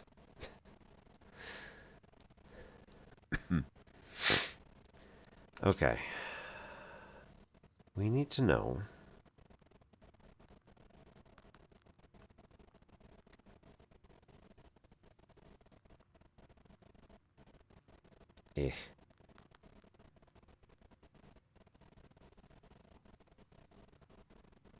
Oh, wait a minute. Hang on a second. Slander an innocent girl. Yikes. Spread lichen to a cow. Send rats. Weave a rope out of sand. Meaningless jewel. That's pretty much what we want to do, but nonetheless, we could also... It doesn't give us any bonuses. Well, okay. So yeah, this is... Head of a peasant family takes out the canes and beats his disobedient children. Oh no.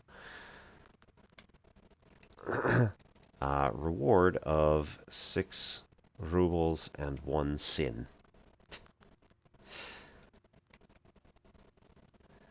Okay. So spread lichen to a cow is 1 day, 6 rubles and 2 sin. 7 rubles and 2 sin to slander an innocent girl. 2 rats and 1 sin, or 2 rubles and 1 sin to send rats into this particular town.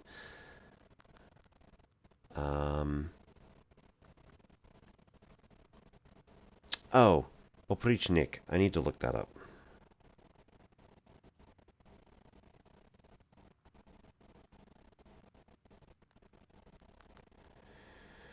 Ivan the Terrible's personal guard. Lovely.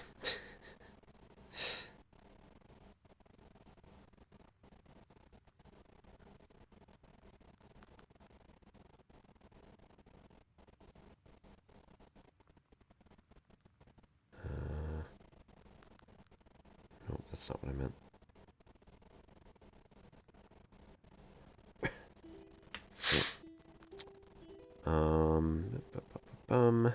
Mass repression of the boyars, the Russian aristocrats, including public executions and confiscation of their land and property.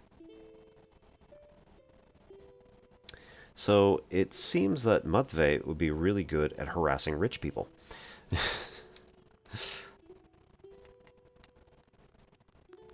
But I think we will send him to do this meaningless job, to go and weave rope out of sand.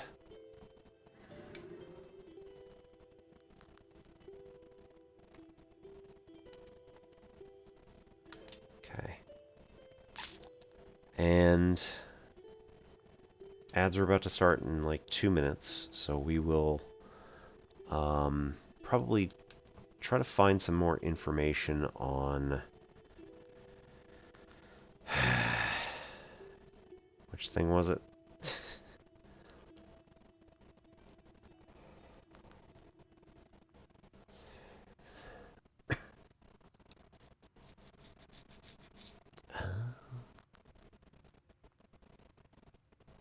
Okay, I need to pay more attention to what their individual bonuses are.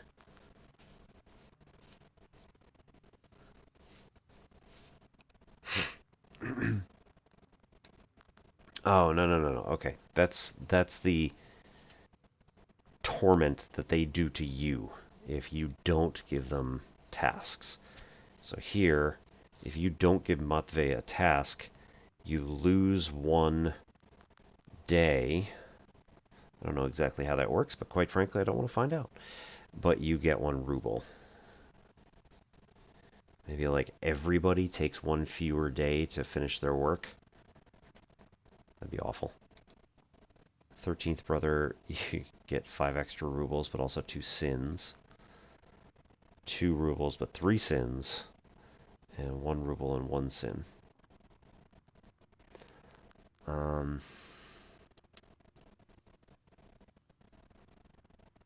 Right, we need to find out what demon is necessary for the book to open the Aspen seal.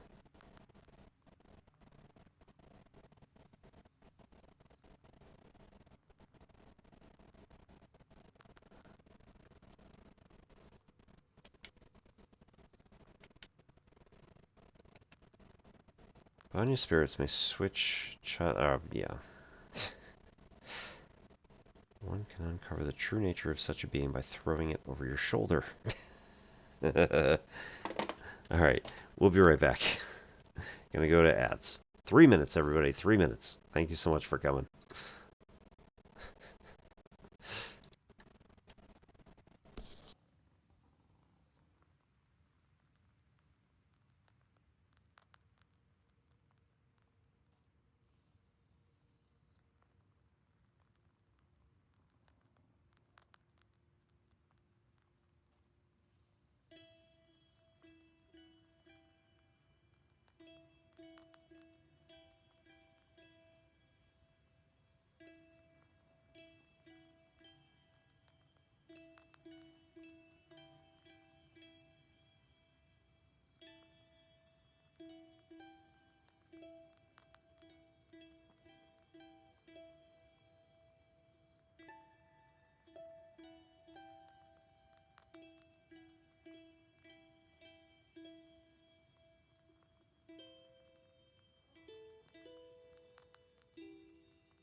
Righto, welcome back. For anybody who hasn't been here in a while, or hasn't been here at all, good evening and welcome. My name is Obi-Wan Pez. This is N-Simplex Pachinko, and occasionally we do some martial arts type stuff. So, the Redemption Good Form is for some martial arts practice. Usually takes somewhere between 10 and 20 minutes. And I usually get an explanation of one of the 3 martial arts forms that I am practiced in. We'll go with that. I do Tangsudo Karate, or I used to do Tangsudo Karate in Maryland. Since moving to the UK, we don't have that here. So I could, in theory, go to like a Taekwondo studio or something like that. But I did find, however, a guy that does small group lessons, and I tend to learn better in small group environments where I'm not just told to go off on my own and practice for a while. Although I will say, I have gotten more practice in the last year and a half than I did in the previous 17 years. So, I have been doing eskrima, which is a Filipino martial art which involves using sticks, which are analogs for machetes. And so the martial art first started back in the days when the Philippines was ruled over by various crime families. And one of the major crime families like to use little stiletto knives and stab people underneath their sternums and stab them in the heart. So people decided, you know what, we're not going to put up with this anymore. And they organized, created an entire new martial art using their machetes that they were taking to work with them. So, of course, right? It's a very useful thing to do. And then the Spanish decided that they were going to colonize the Philippines, and were like, yeah, this looks pretty dangerous, so you're not going to do that anymore. And they were forced at gunpoint to give up eskrima, at which point they said, oh, we're totally not training with machetes, we're training with sticks. Can't possibly have an objection to that, can you? And the Spanish fell for it. So these days, most of the time, people use sticks to train with because, you know, blades are dangerous. Um, but oftentimes they will still practice with dull machetes. 100% will not slice someone, will not stab someone.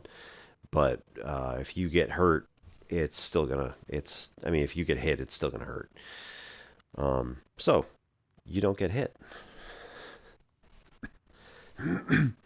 So we have a few basic moves. More or less, you want to start with your hand about maybe 1 inch from the end of the sticks, and then from the shoulder, we can just do a 45-degree cut downward, and you want to remind yourself that the blade is essentially on the side opposite your first knuckle.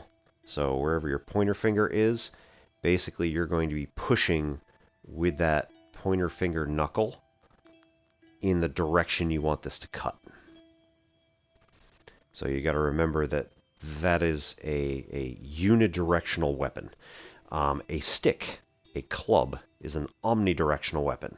It doesn't actually matter if I hit this way or if I hit that way backhand. It's going to do roughly the same amount of damage. However, if you're doing this with an actual bladed weapon, obviously going forward with a blade is going to do a lot more damage than going backward with the flat side, or with the non-bladed side. With that, it's basically a bludgeoning weapon that is very, very narrowed in its pressure. So it will hit somebody and it will leave a nice, like, linear welt.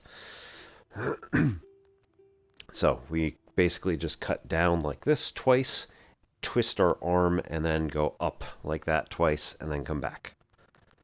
And then down, up, and swap to the other side, down, up, down, up, down, up. And every time we return back to the shoulders. There's a number of other kinds of moves that we can do from here. Most of the time, just doing simple practice with, the 2 cuts this way, 2 cuts this way, etc. is good. It's especially good for, like, your wrists. You notice that I was doing this earlier. Basically, I'm hanging on with my thumb and forefinger, and it is slowly slipping out of my hand. So I'm trying not to do that too much. You want to also be able to do this forward, which is quite a problem for me. I don't know why.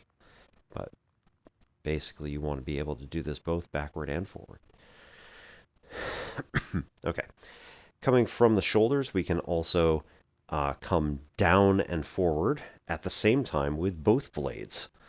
So come down like this, twist as we're coming around, and down with the blades like this again, and then back up to the shoulders. So swipe down, twist, swipe down, and return.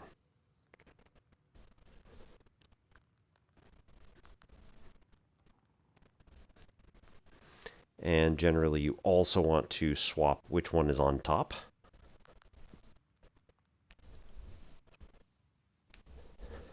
And we want to get this twist here correct as well.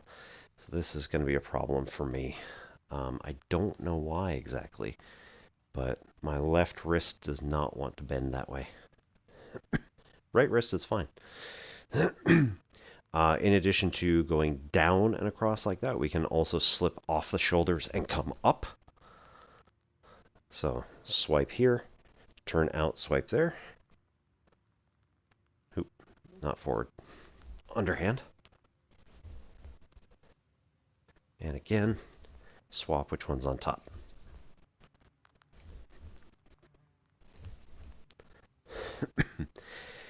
Then we have a few more. I can't think of any from this particular position, but that's all right. Then we usually also do one from side position like this, where we will, let's see, the first thing that we learned how to do in our class was called Sticks to Heaven, where basically we are taking a regular single strike down like this, and then typically we have another person opposite us who's doing the exact same thing at the exact same time. So we come off the shoulder like this, and these will strike each other right about aligned with each other's face. But because we're far enough apart, because we're both attacking and blocking at the same time, there's no real danger of like hitting each other. You do have to watch out for hands. Typically we have gloves, or we're using padded sticks, or if we are doing actual sticks with each other here, then we're usually pretty careful about like not letting it just fly, because that's a recipe for bad things. So we do a single strike down, we bounce off and come back up to the opposite side, opposite shoulder. Then the one that's down here is going to come up at a 45-degree angle. And again, make sure that that's twisted out, so you're actually like cutting at the person. Again, this is going to hit down here with the other person's stick. You twist and then swap with another 45-degree angle strike, and then this ends up going back down to the hip, and now we're on the opposite side, and the current side and your top arm end up matching. So left arm on top, we're on my left side. And then we do the same thing. And now again, right arm on top on the right side.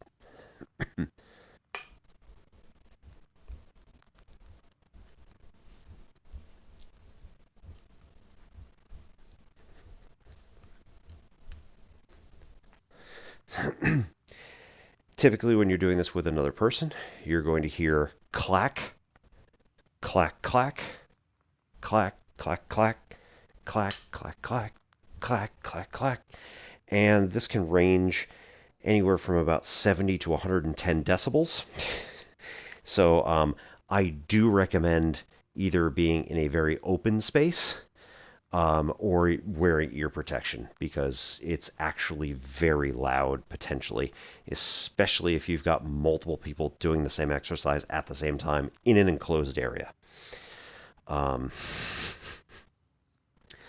instructor opened had to close the doors because like his neighbors were complaining about the noise or something. It's fine. All right, so from the side, we also do a number of other,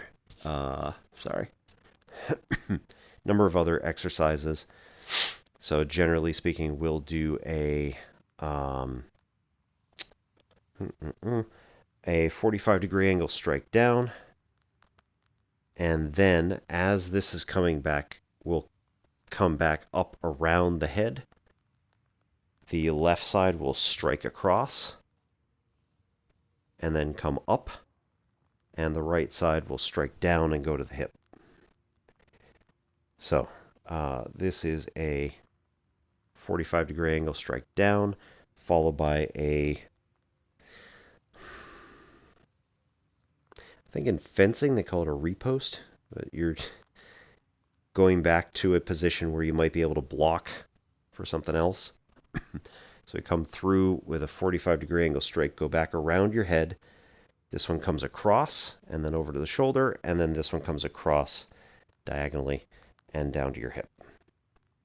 So this looks, if we move it to a continuous speed rather than this, whatever we got going on here, this is going to be like that.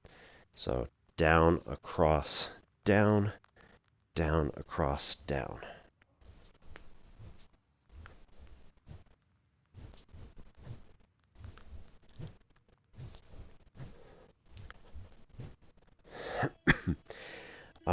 Also with the Sticks to Heaven, there's also a variant in which if you're trying to surprise your opponent, which, let's be honest, in martial arts, it's pretty much all about surprise.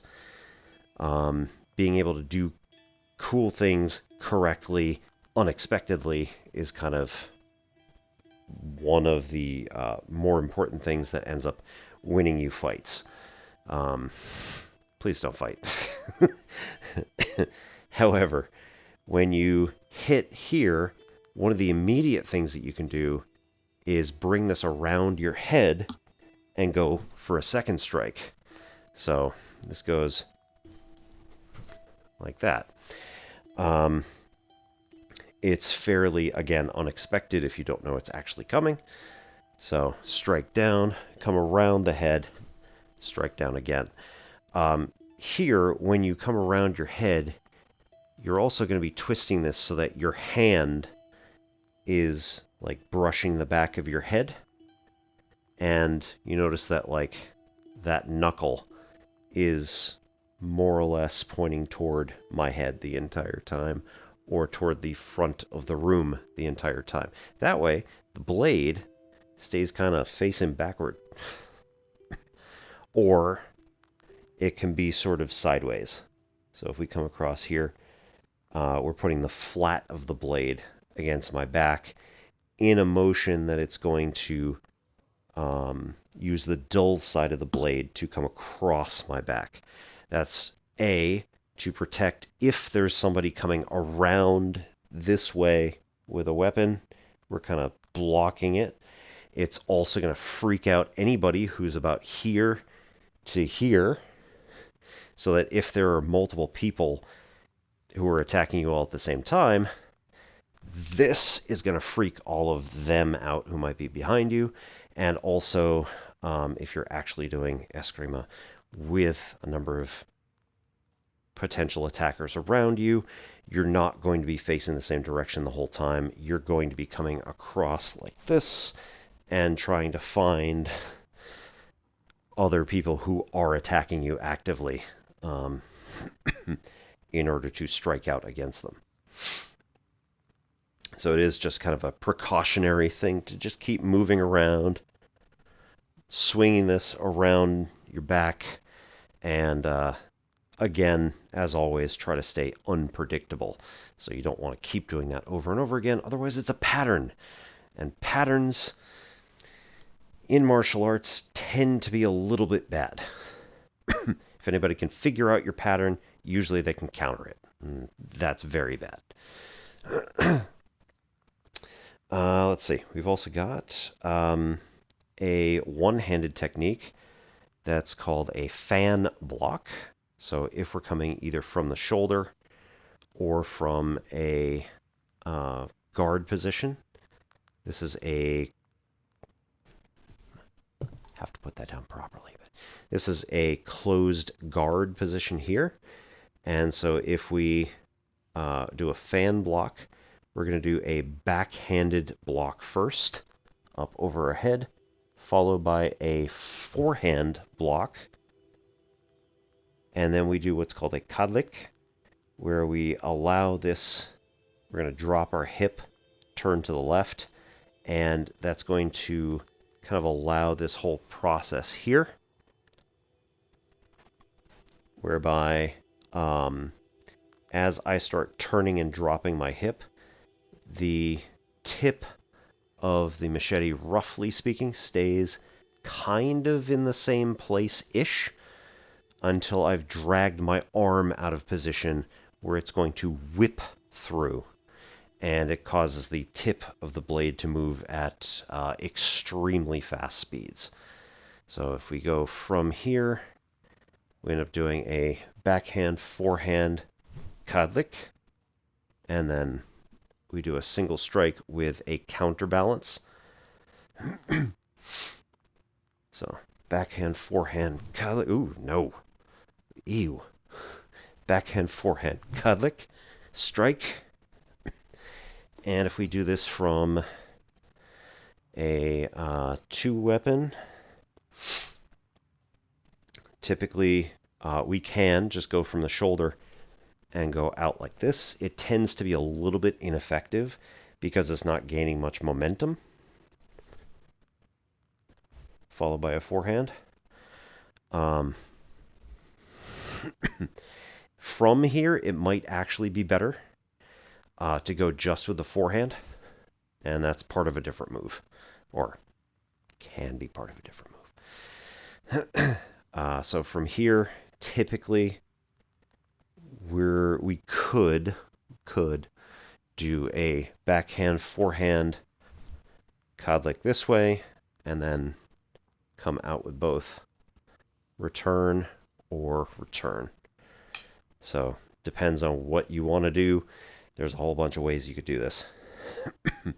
So the cheeky strike is you do just the forehand part of the codlick, or no, just the forehand part of the fan block, come across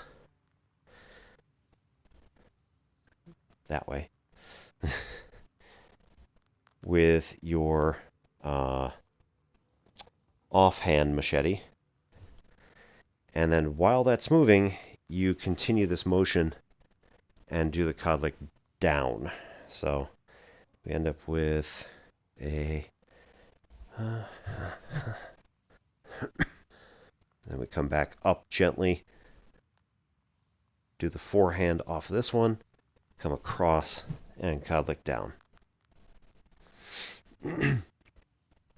So when that all comes together,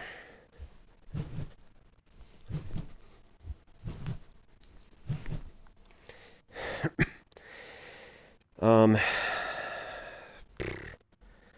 that's probably good. There's a bunch of stuff that goes on with the Screama. I do recommend, if you are at all interested in actually doing this sort of thing, I do recommend learning a bare hand martial art first, just because if you add the complexity of having weapons, trying to understand your, like, the way your body works can be extremely difficult. If you're like, you not only have to learn how your body works, but also how that weapon is an extension of your body.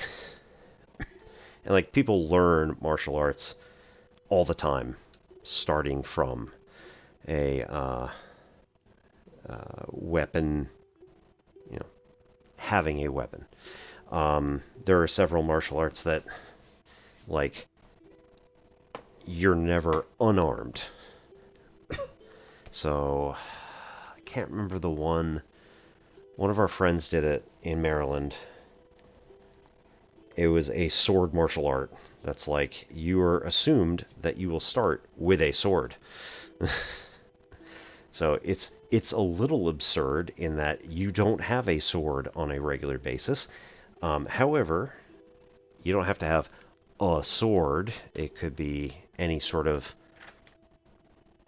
medium length stick. And basically, the skills are still transferable. So I have found that having my umbrella is also kind of interesting to try not to do it in town. Okay. Changeling. Bind the spirits which may switch a child for an aspen log if they deem your behavior inappropriate, or if you curse at a child. A. Such log chorts look exactly like the switched children, but don't grow up. One can uncover the true nature of such a being by throwing it over your shoulder or across the threshold of a house. Okay. I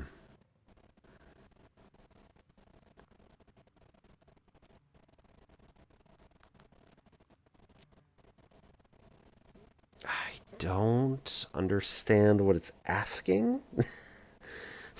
What demon is necessary for the book to open the Aspen Seal? It would be a changeling, but with the logs or with the changeling chort or searched in the forest does not make sense to me for this question.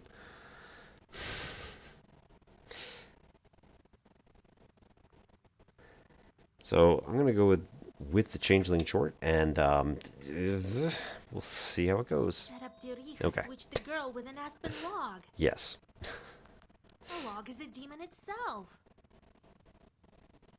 I mean, there is a log. Well done, Vasha. My teachings weren't for naught. Good news, if I had failed this, he would have picked up the slack. The changeling from the ethereal world. These infants don't grow up, as you know. The question is, should we waste our time on the bride's requests if we ourselves can find this changeling? We can't abandon a Christian soul to evil spirits. If I were you, I'd think whether I should take a demon for a wife. Only a devil will marry a soldier like me. We haven't heard of such a child up until now. This means that the parents keep it secret. Right. The demon might have gobbled up her parents. Without that demon bride, we won't find it. You'll help me then. We will. But what should we start with? Huh? What was it she asked for? A cross worn by a demon. Such a thing possible? Everything is possible, Vasilisa, if you think about it. Did they steal one off of somebody else? I heard that an Ikotnitsa appeared in Yenidor recently. A man possessed by a demon called an Ikota. Such people have strange abilities and, in some cases, the gift of divination. Go there and take her cross. Said man. Alright, Let's just look into the other requests first. real quick here. A name out of the Svatse. Well, that's simple. Go to the priest and he'll give you a name from the Svatse, if you can convince him to. That is. Let's look into the other requests first. Belt. An enchanted belt woven by a witch. This is not as simple as it seems. You are a knower, yes, but not powerful enough to weave a belt like that. It also takes a lot of time. I know this witch, Kapitalina Ivanovna. People call her the spinner. But she's not an easy woman to deal with. We'd better go to get her. Oh boy. Alright, why don't we start with that one? Well, let's start with the belt. Very well, then. To the spinner. Vasilisa and I are going to see the spinner. You don't seem happy about this. There's nothing for you to do there, Kolya. Understand? Sure did. And one more thing. Don't say anything about the Banya or the bride. The spinner can't stand demons, though she looks like one herself. Got it? Who is the... A woman of sorts. Her name is Kapitalina Ivanna, but everyone calls her the spinner behind her back. She's quite knowledgeable. You don't want to mess with her. That's why I am coming with you. Don't go running your mouth. Speak nothing of the book. Got it? What should I say to get the belt? Good question. Keep your ears open when you speak to her. Remember, do not mention demons. She does not like them. And you might as well disregard the fact that we needed the belt for a changeling girl. Now, if you show you are of knowledge, that would be good indeed. If she doesn't like you, or should you let anything sleep, the cost will be more than we can handle. Got it? Okay, time to go. Understood, Grandpa. It's time we were on our way. Yes, it's better go to her at night. I've arranged a cart for us. Do you have any Kupala salve left? If I only knew. We could fly, but feet will do. And another thing. There's this rich fellow, Petrov is his name. He asked me to check on his field. Says demons are ruining his crops. Demons? It's not far from Pintek. It so happens.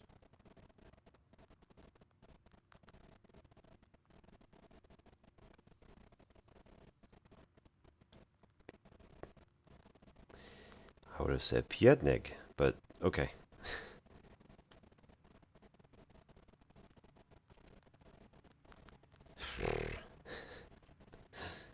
What was that with the stove? As if I'd believe that you forgot how to kindle it. And then you got a bit too scared when the demon girl grabbed you with the fire.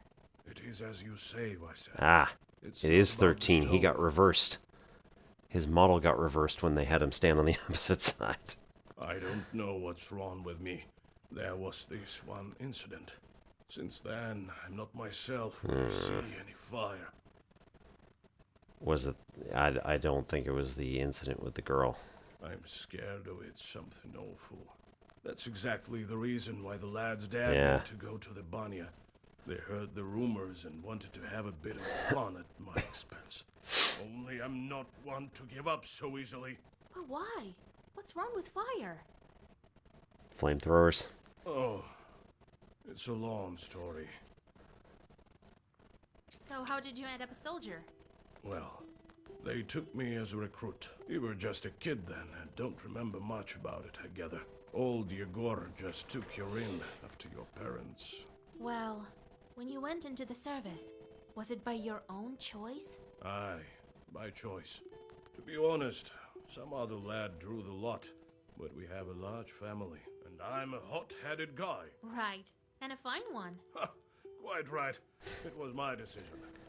I made my way to my field regiment, and they sent us to fight the Turks. Did they give you your cross there? Aye, that's a different story.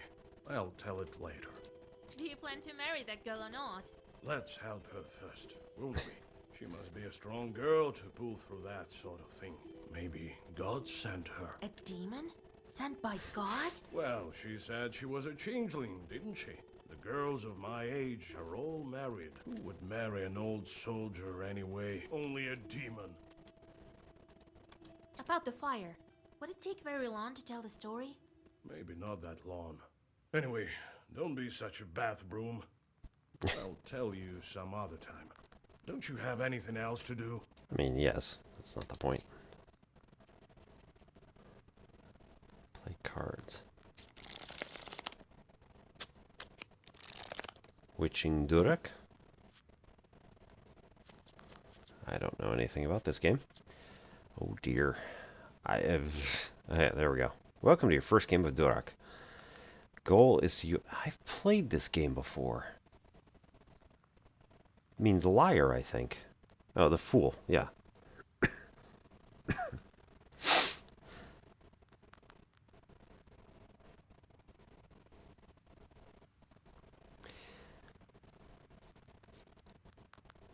It may be that we used to play Durak, but actually it was the game that we now know as Asshole. The Presidents, whatever you want to call it.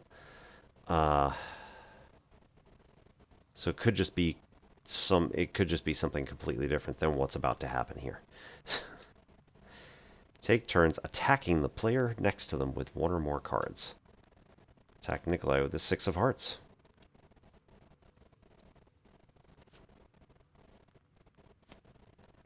King. Nikolai beats your card with his king. Press end turn to proceed. At the end of each round, players take turns drawing new cards until they have 6 in their hand. It starts with the first attacker this round. I think I want to play a double 7, but that seems like it's not a thing. Nikolai attacked you with the 8 of clubs. To defend from this card, put it in the discard pile, you need to play a card of the same suit, but one higher in rank. Beat the 8 of clubs with your 9 of clubs. I mean, sure.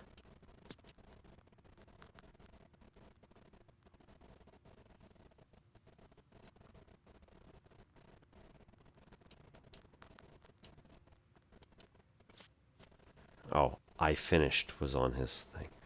Excellent. Your turn again. Start your next attack. Play the 7 of diamonds. And I have the 8 of diamonds.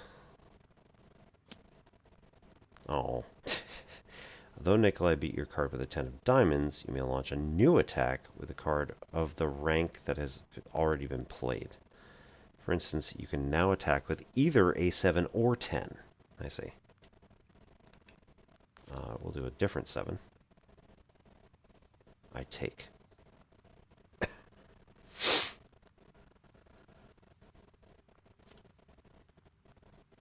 I probably just overplayed my hand there. Nikolai gave up and took all the cards, for he has nothing to beat them with. This turn is yours. Before letting you play on your own, we have to trump cards. Cool. Trump suit is stronger than the other suits and can beat all the other cards, even those of a different suit, and even those that are higher in rank. For example, a trump 10 will beat even a king. Cool. Since cards with trump suit are stronger, you should decide whether to use them at your first convenience or save them for a crucial point. By the way, the player who has the lowest ranking trump card goes first. Good luck. That is spades. So we're going to go with 8 of diamonds. 10 of diamonds. I knew he had that. So we go with 8 of hearts. 6 of spades. No? Okay.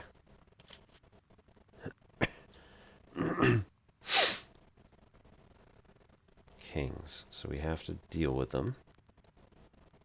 So I'm going to want that one here. Just go with a 9, which gives him more opportunities, potentially.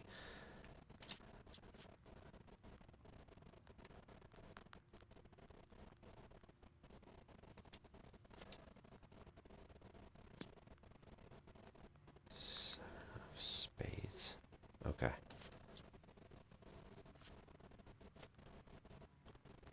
So we'll go with the 10 of spades and also the queen, jack, queen.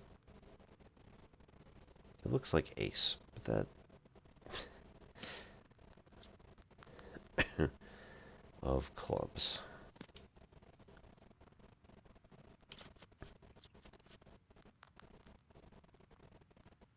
7 of hearts. 10 of hearts. Okay.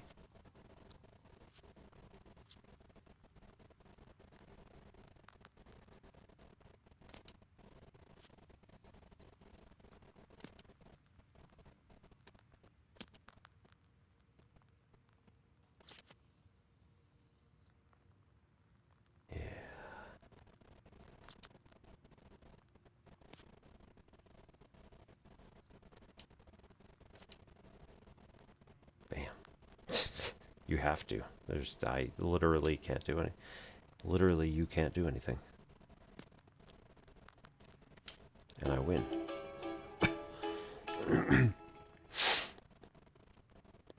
Okay, visitors, 1. Vasilisa, listen. Thank you for your help with the banya. Oh. Don't thank me yet. We still need to free the girl. It's just that I wouldn't be able to go at all if it weren't for you. Here, I want to give you this. Here, take it. It's a deck of cards. Gain 1 eloquence, black, on battle start. 3-7 ace, 3-7 queen. What's that? A deck of playing cards or something? Sure is.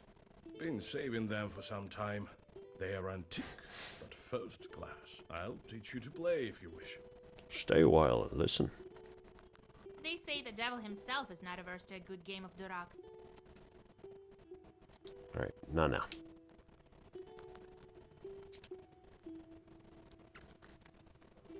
Okay, let's go to the book merchant. Strange man sold Zagavors to old Igor sometimes.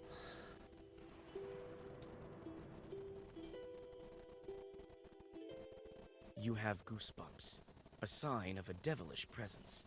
You look around. Your only companion is humming among the silence. Suddenly, a dark figure steps out from the shade. It is a scribe, a Zagavr dealer. Right?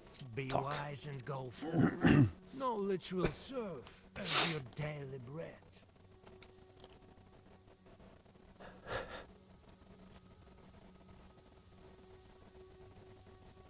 we can respec our skills for 50 rubles.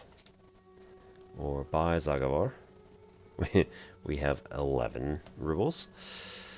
In father's name, George the father. Lock. Page remains active for 3 turns and affects other pages.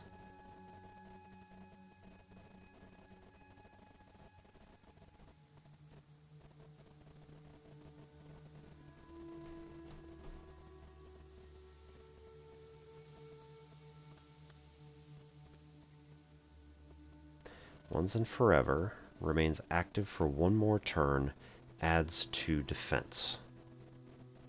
It's not forever, but okay. Oh, okay. So the lock is good for anything that starts counting black cards. Because if you're still counting black cards, so that's what it's saying here. Well versed, if we go back to George the Father, this page effect amplifies by 1 every other page of the same color in this spell. So if we were to have a black card with well versed, then lock would confer a +1 on that card. Alright. Yeah. I do kind of like that one. That's all our money, but... Alright, nothing else here. So... The wisdom that lies upon dark pages is not that of madness. You cannot paint me as a liar. No, okay. That was it. Abashkin Forest. Small forest situated near the road from Vilgort to Piantek.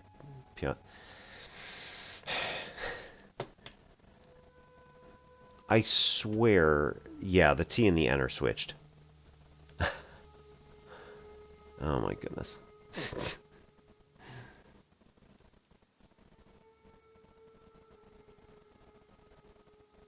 Piatnig was the spelling on it. Not how he said it. You catch a whiff of the disgustingly sweet smell of rot. Cold fear enters your soul when you guess what might be the source of the smell. Yeah. A human body lies nestled in the grass. It is already unrecognizable from decay. You see an old wooden cross upon its breast. Bury the dead. You dig a small grave and push the dead man inside. You read a prayer and continue your journey. -1 sin. Awesome. Solomon Marshes. People rarely venture into these marshes. Since they're not really inhabited by anyone, various spirits have made this area their dwelling. Proskoy Ravine. Peasants spotted a great whirlwind in this ravine a few days ago and asked me to check it out. Sure. Let's go get screwed. All of a sudden, the tops of the trees rattle and clang. Alarmed, birds fly away, screaming in fear. You see a whirlwind filled with loose branches and dust from the road, headed your way.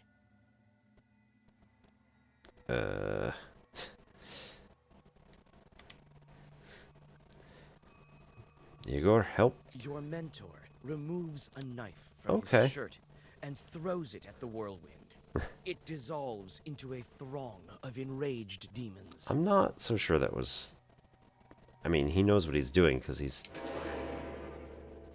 really awesome, but it kind of worries me. Right, so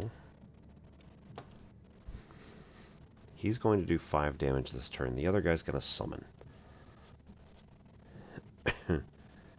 So we do not need...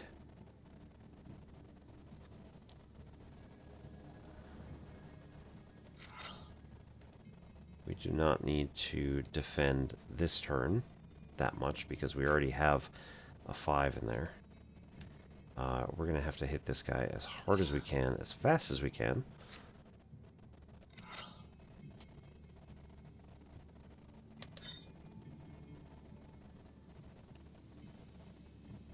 Ah, he's doing something awesome.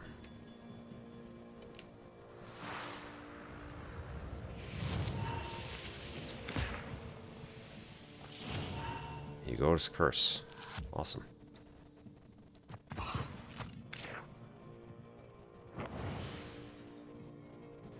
Oh, I don't like that. So that's going to be 9 damage.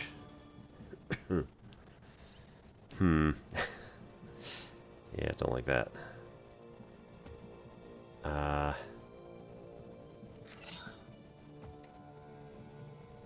Okay, so well-versed will increase that stuff, but...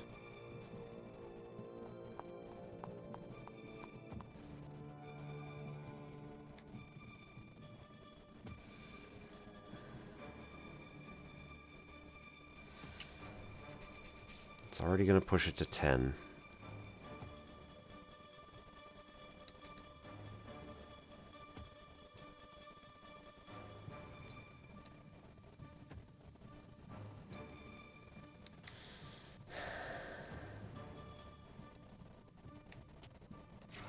Let's do that one again.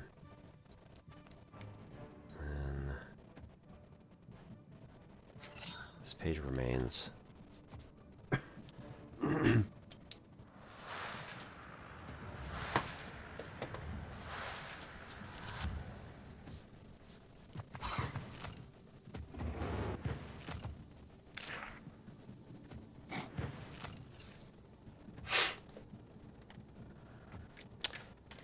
Oh, right. He can't do anything.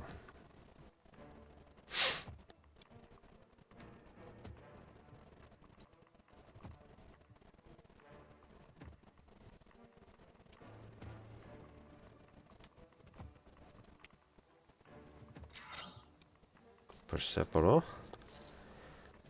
This is going to get us 2.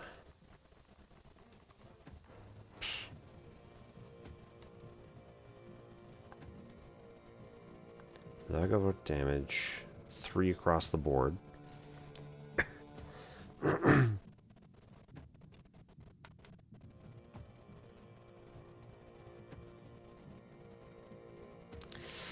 Ooh, we gotta take him out pretty quick.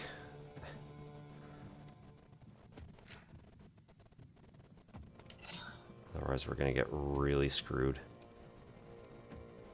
Raba.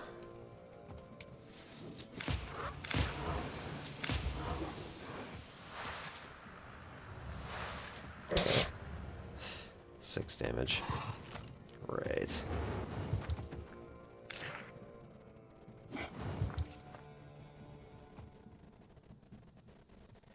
Vasalisa's turn.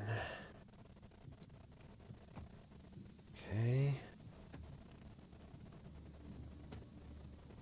Smooth space oddity. Yeah, we're doing alright. Good evening and welcome. We're going to try... we're going to try and not get our character killed.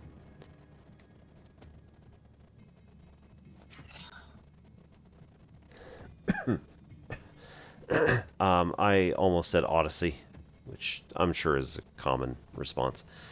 Oh, and we can do Adam's Head for replenishing 6. Let's wait.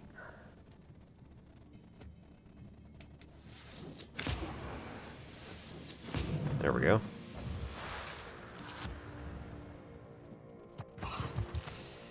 Ugh. Okay.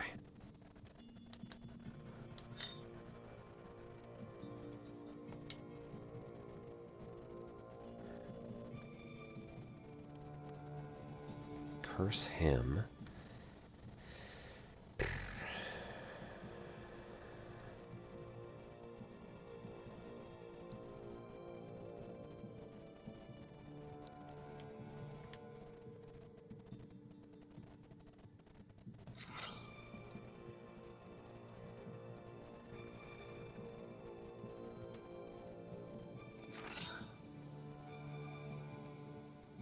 going to be 11, which is more than enough. We only need 5 on this turn, really.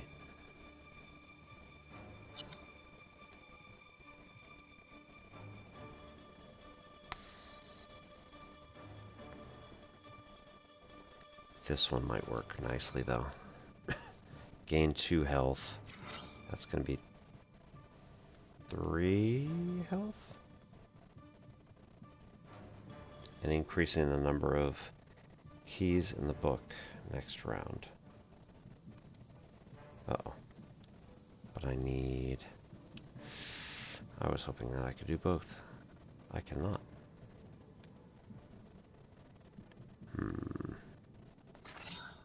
Yeah. Gonna have to go with that. Geometric measure theory. No, not really.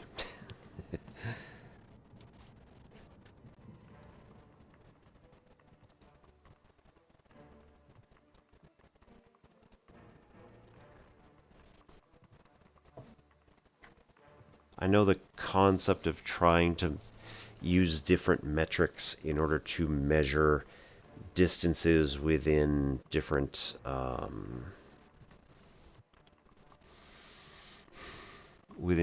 metric spaces, but I've never actually done all that stuff. Certainly not formally. Okay, let's try and get this.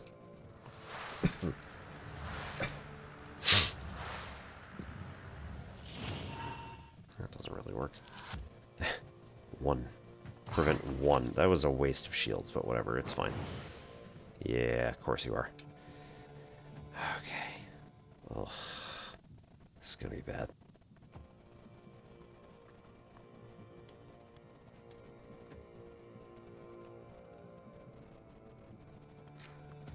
Three damage, ignoring shields for 3 turns, I think.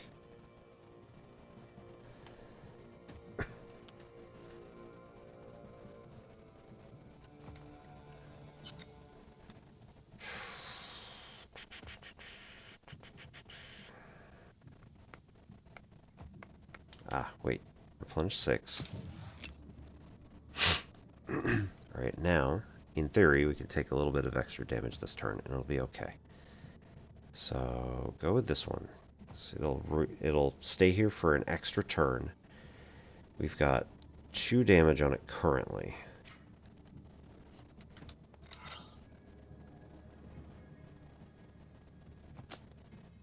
If we do Scorch It on this guy, because that's going to increase, his damage is going to increase.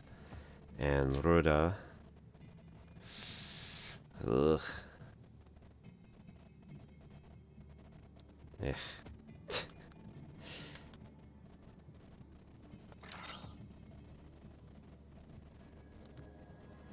Let's see what happens.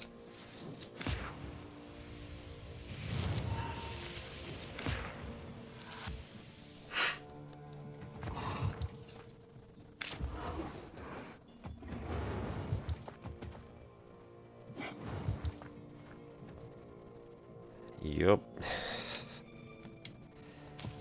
Adam's head.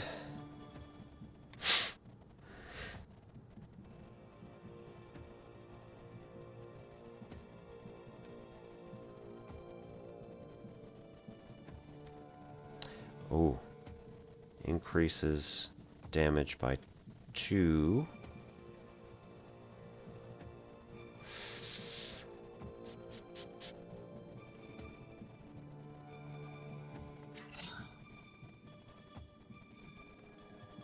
Does 2 shield as well.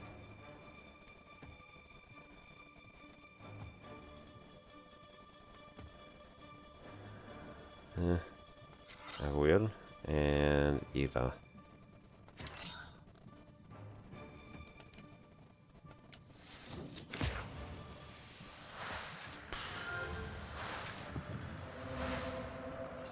Why did it only do 2 damage? It should have done 4. Ooh, you jerks.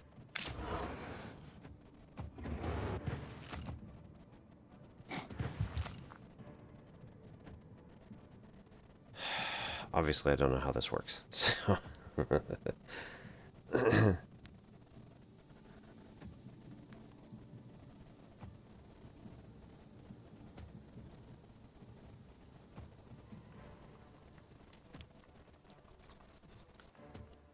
That's going to stick around for next time as well.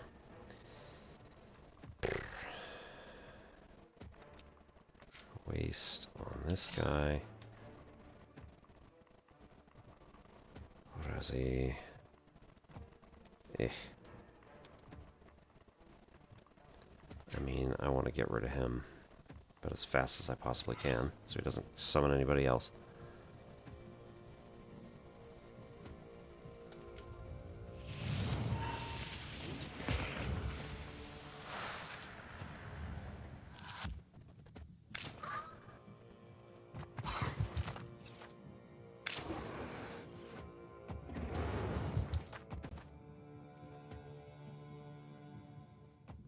Okay. Take this guy, go over here.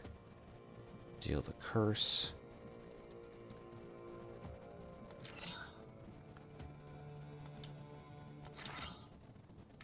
Those are all the same.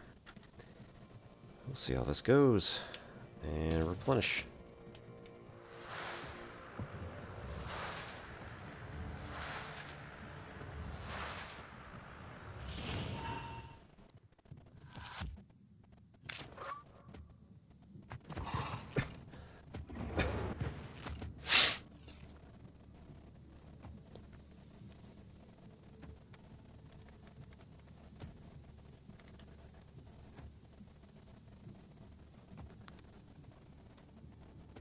Oh, we're gonna burn. Peripolo. Erazi on little guy this turn. And number of keys increase. And we'll gain 2 health again, or I think we gain 3 shield. There we go. We're doing it, chat. Not very well, but we're doing it.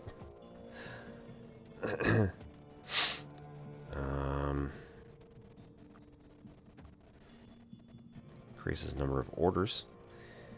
Increases number of keys. Also gain 4 health. Can't do that one also. And, I mean, waste. And do each of these. Where are we? Not the best.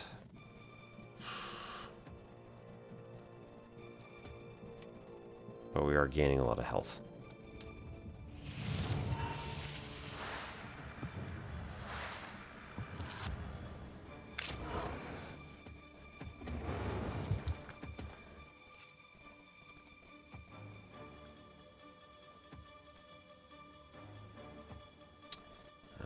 Ruda is 2. And 4 is going to make that 6.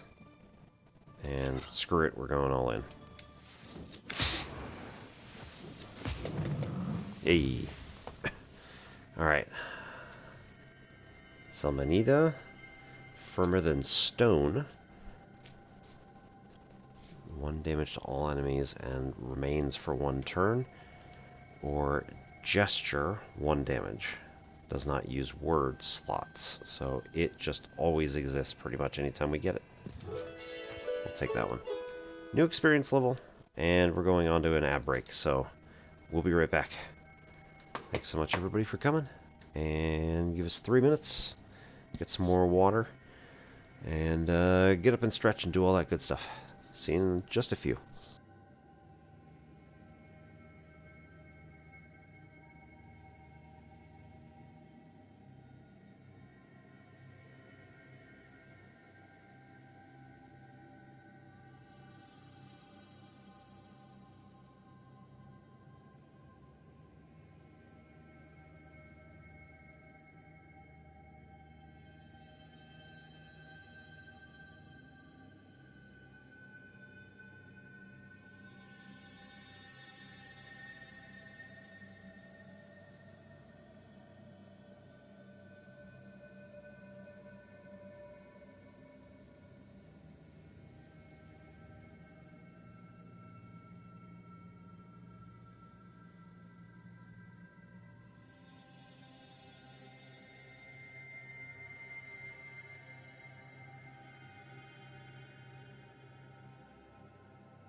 Okay.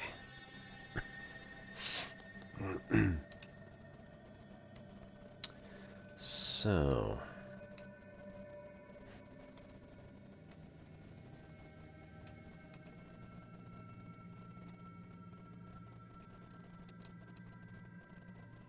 Oh, that was the house, right.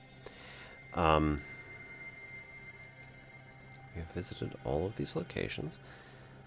We have the Solomon Marshes, which we could try out, although I'm starting to wonder how many of the Adam's Head we're going to eat our way through before we actually get there. We also have a deck of cards.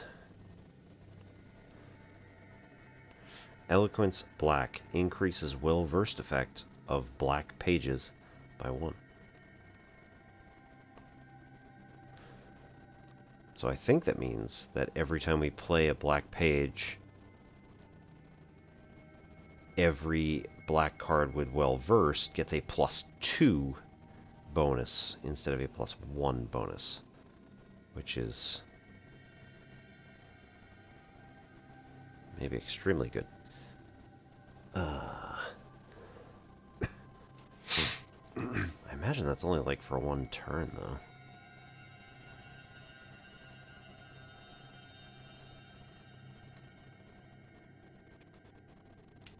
And we still have 6 Adam's Head.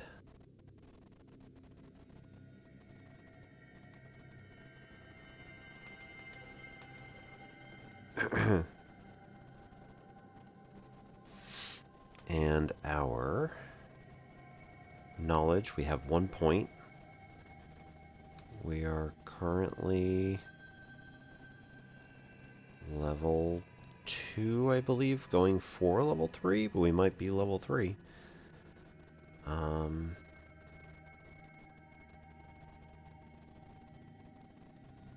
Drak. Colden's trick allowing 1 card to be changed with a trump one, yeah. That's pretty good. This is black speech. Knowledgeability. Number of active slots, shop prices, increases number of items that can be used per turn. Visiting peasants bring 10 more rubles in gifts. Book handling. Draw an additional order page, draw an additional key page. Page creation cost reduced by 20. Choose from 4 pages after battle. Page creation cost further reduced by 40%. Opening a tooltip does not reduce the experience reward for a correct knowledgeability answer. Oh. Okay. Shorts bring 5 rubles more on job completion. Send more shorts on meaningless jobs.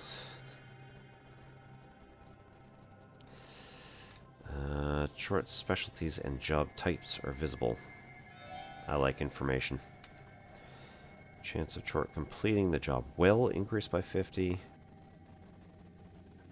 Chance of short completing the job well reduced by 50.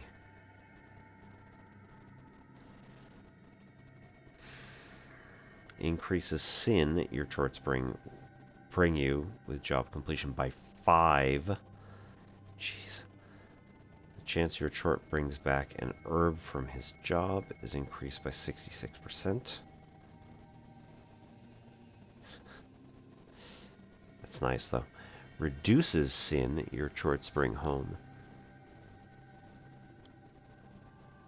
by 5 with a minimum of 1. Interesting.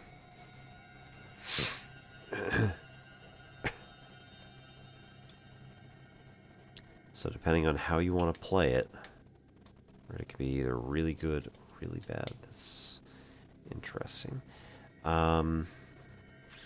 Sure, let's go to the Solomon Marshes, because the idea is that you should visit everything every single time. You see a small I haven't so sitting far. on a hillock.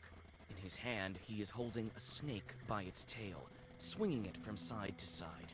A swishing sound of the snake's body and its angry hissing fill the swamp. Play cards. The stakes are high in this dim-witted game. Your soul versus the girl's freedom. the girl?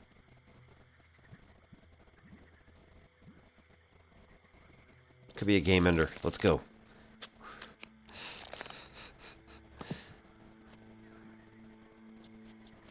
Trump suit is hearts. We have none. Awesome. Playing a dangerous opponent. You sense that your opponent has mastered the art of witching Durak. It means your opponent will be able to transform his regular cards into trump cards at the worst possible moment, so be careful. Thanks. I have nothing I can play. Cool. Must take. Okay.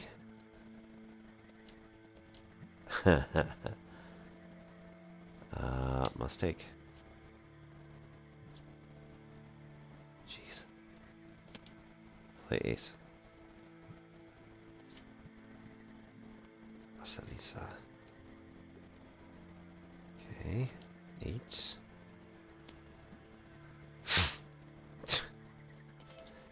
Okay. Nothing happens, so that's at least that. Okay, cool. 7, and then I can't do anything else. So I have to take. Still have to take all of them. Cool. So that does mean we get an ace here. And we get the 6 of hearts here. And Queen of Hearts can't do anything. Gotta take. Jeez.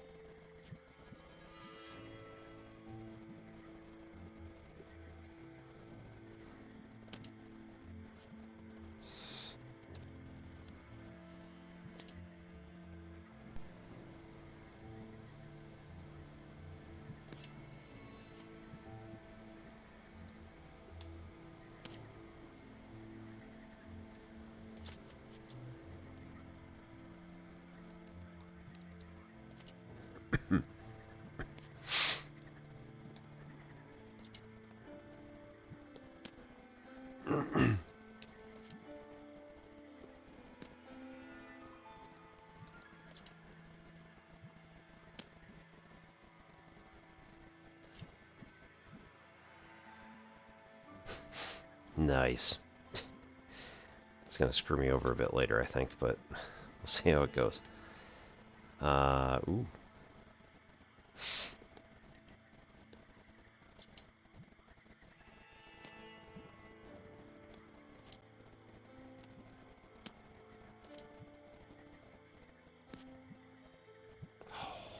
I'm not playing the 7 of hearts. Need to save that. Play that one. And then...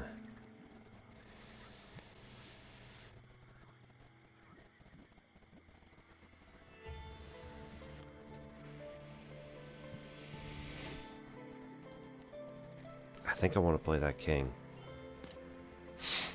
So that this 7... He's got 7s in his hand, I think.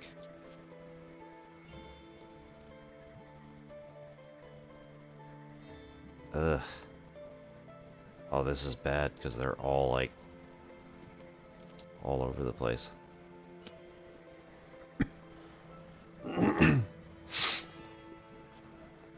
Cool. Okay, the 9 spades.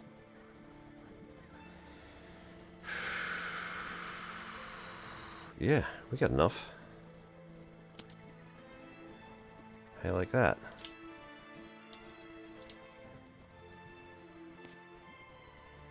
Ah, crap.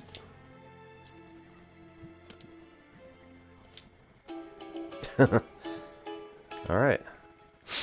Interesting. So, that was a little weird because I feel like we should have tied, or maybe he should have won because he laid down his last card first. But, I mean, I'm gonna take it.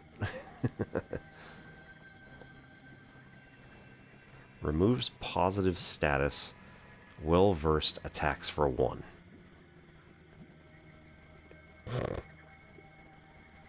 I mean... Firmer than stone. Attacks all enemies for 1. and sticks around for another turn. Right? Yeah. Sticks around for another turn and increases the value in other pages by 3 defense. Increases defense value by 3. I think we're going to do the Colden Fiend. 175 experience. Continue.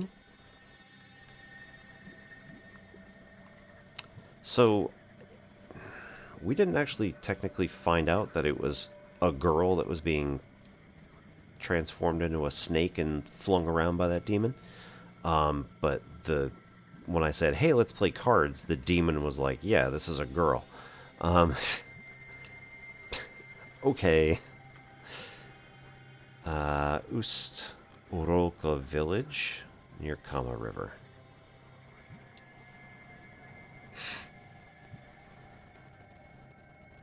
Despite the late hour, sounds of celebration are coming from the village. It turns out that a festive dinner has dragged on and turned into a non-stop festival. You notice the worried host, who looks like he can't wait to say goodbye to his guests.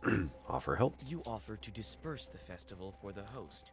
His distrust of you vanishes when, after a couple of your zagavers, furious winds send the suddenly worried guests scurrying home. The host rewards you with some of the dishes from a banquet table. We get 5 rubles because we can sell his dishes. That was probably not the optimal option, but it's alright. Old idol. Talk is, somewhere in the old woods stands an old pagan Permian idol. Should be an encyclopedia item in here. Bathing in the moonlight, a moss-covered idol is hidden among the tall trees. You walk closer and see a fresh towel wrapped around it. The forest around you is silent. It's a fresh towel.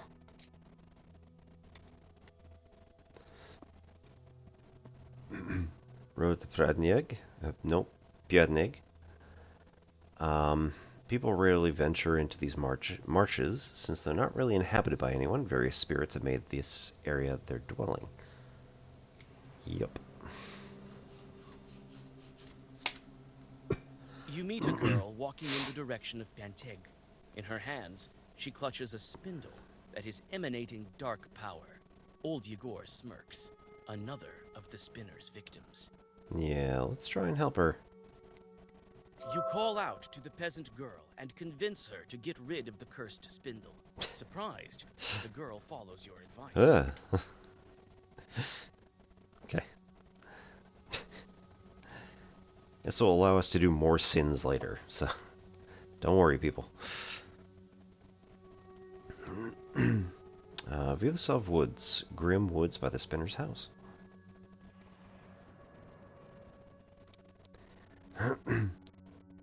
You freeze with horror. A dead girl is dangling from a spruce tree's gnarled branch.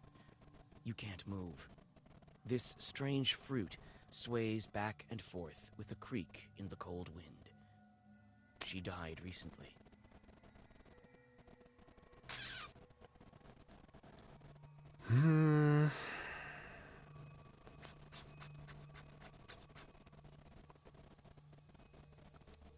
I mean... Let's summon her. As soon as you draw a circle, two demons burst from the skin of the hanged girl. It seems that demons have reached the body before you. That's too bad.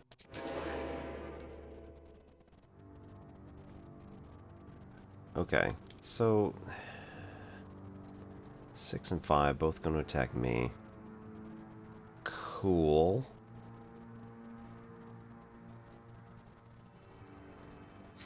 We can do that one. Sticks around, adds 2. So this is going to be 8 additional is 13 total. So that's actually pretty good. And 2 health, but we don't need it.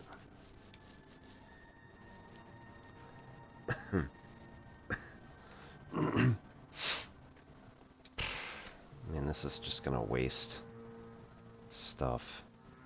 That's too bad.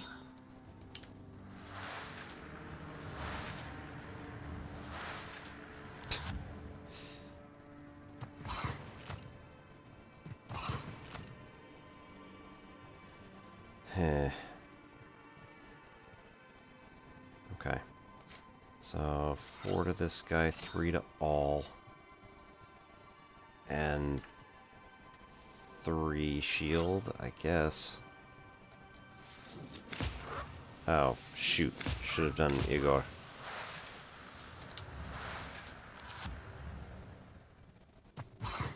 Well, shoot.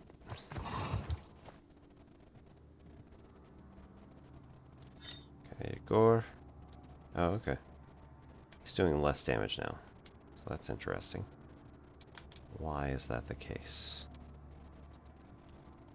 I don't know. Weird.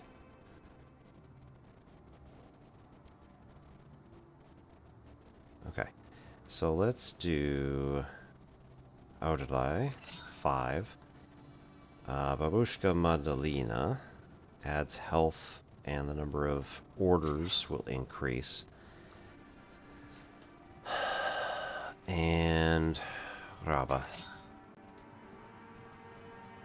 Get 8 and gain some health. 3, 4, I think.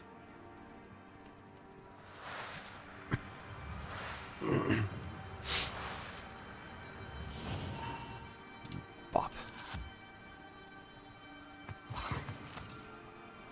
Good. It blocks everything this round.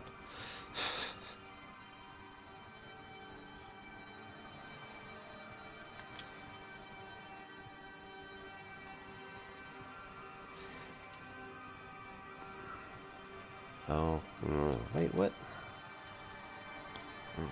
Okay, I think it's already reducing it by 3, so it would have been 6, just like the other one. It's fine.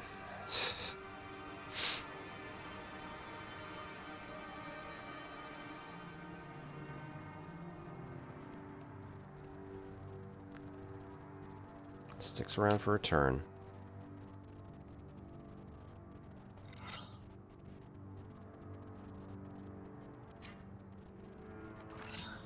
I removes positive status, doesn't have any. However, it'll do more damage and all that.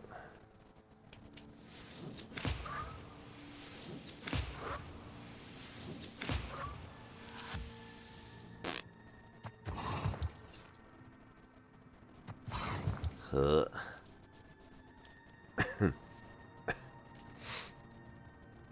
Do 2 damage.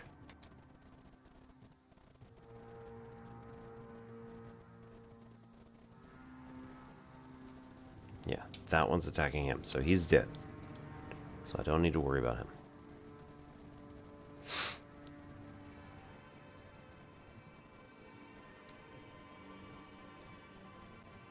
Increase damage.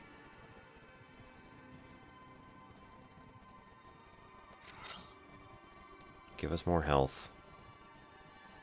And smack the ever-living piss out of this guy. And go.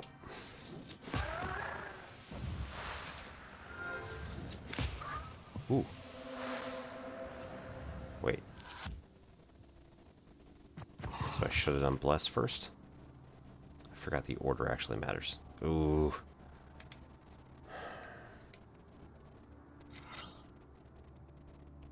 Do 4 damage. Shield and do 2. So it's not going to matter, but yeah. Gridia. Fierce amplifies its damage by 2 after each use of pages with the same name. Firmer than stone. Remains 1 damage to all enemies. Or remove a negative status and give 3 health. I think I like that one.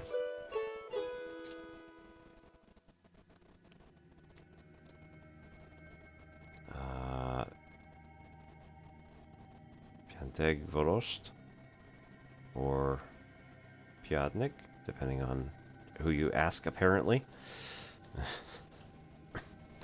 an old church at the Epiphany, and it's notorious for being haunted. There's also a new one, that of Ilya the Prophet.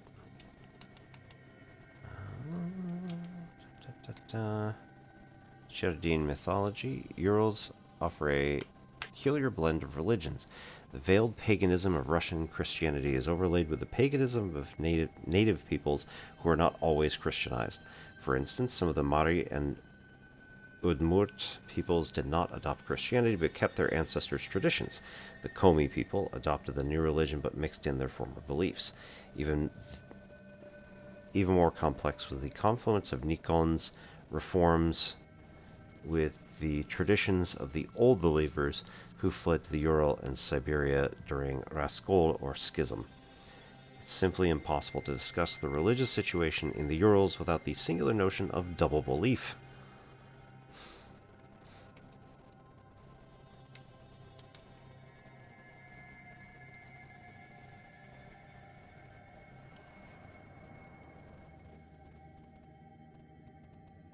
You feel at ease as you walk down the welcoming street of this village. A calm silence surrounds you.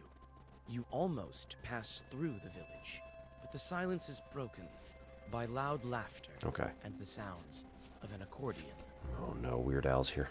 Vasilisa, is that you? Come on, join us. Fitka the Harmonist. I don't have the time. Oh, come on. Your work is such a bore. 5 minutes here won't kill you. All right. Yes. I have a little bit of time. You sit by a house and dissolve in a deep Yeah, sleep. there you go. Health restored, see?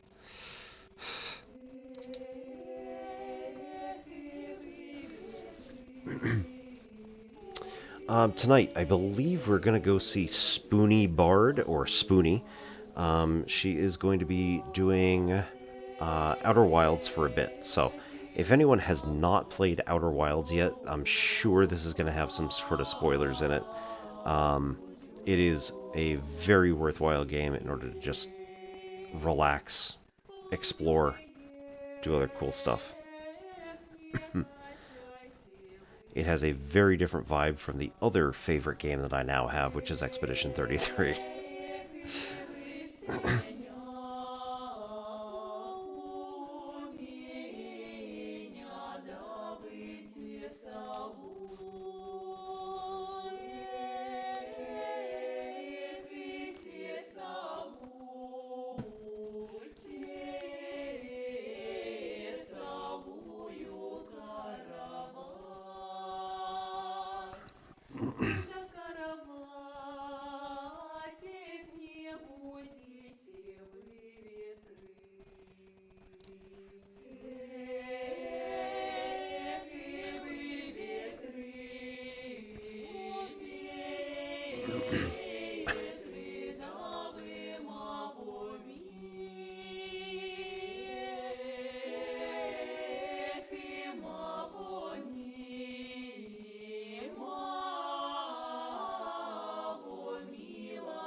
Okay, Guildhall settlements.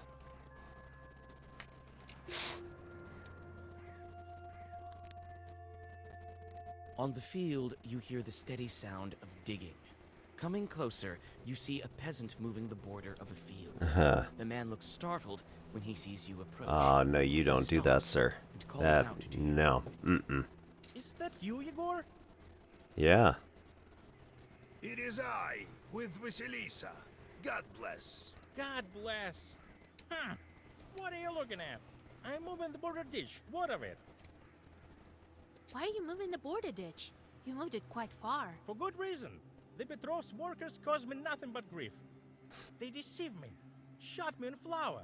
Only they didn't steal in broad daylight. Have you spoken of it at the village meeting? I have. Not much good it did me. Petrov's folks silenced me right away. Huh. I'll tell you what. If you curse the demons, I'll pay you. Do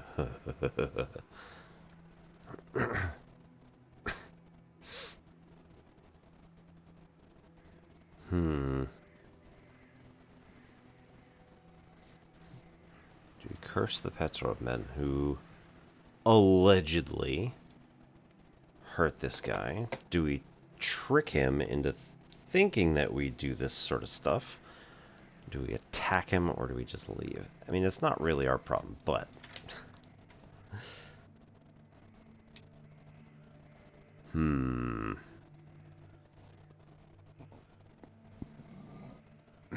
It seems that the Petrov has actually done him some sort of harm here, so yeah, let's... Alright, consider them cursed.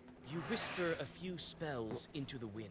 The evil eye will cast its gaze upon the man's enemies. But will it even do him any good? 3 They sins. won't be able to say a word at the next village meeting. You can be sure about that. Thank you. Finally, some luck going my way. Here is some money. You take the money and go on your way. Okay, I like that one. That's an interesting solution. Tashkov Ravine.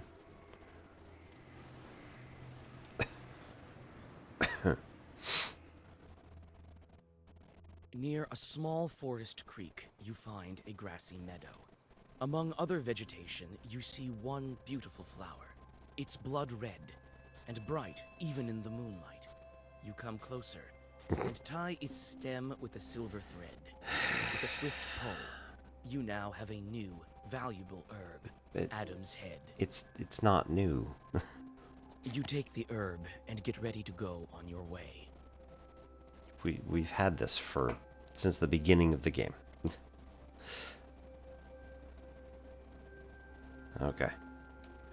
There's a witch hut just outside Piantek village. The spinner is a powerful and famous knower. Even in Vilgort, people have heard of her. Some of the girls went to her for love potions. Old Igor doesn't offer such services. Because you don't trick people. It's not nice. We have been everywhere.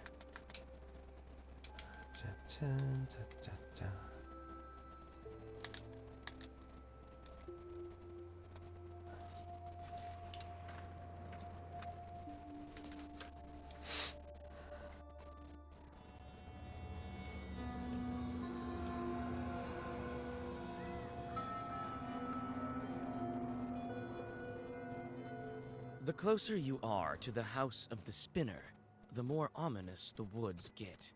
The decaying trunks of pines and spruces tower over the path like silent guardians.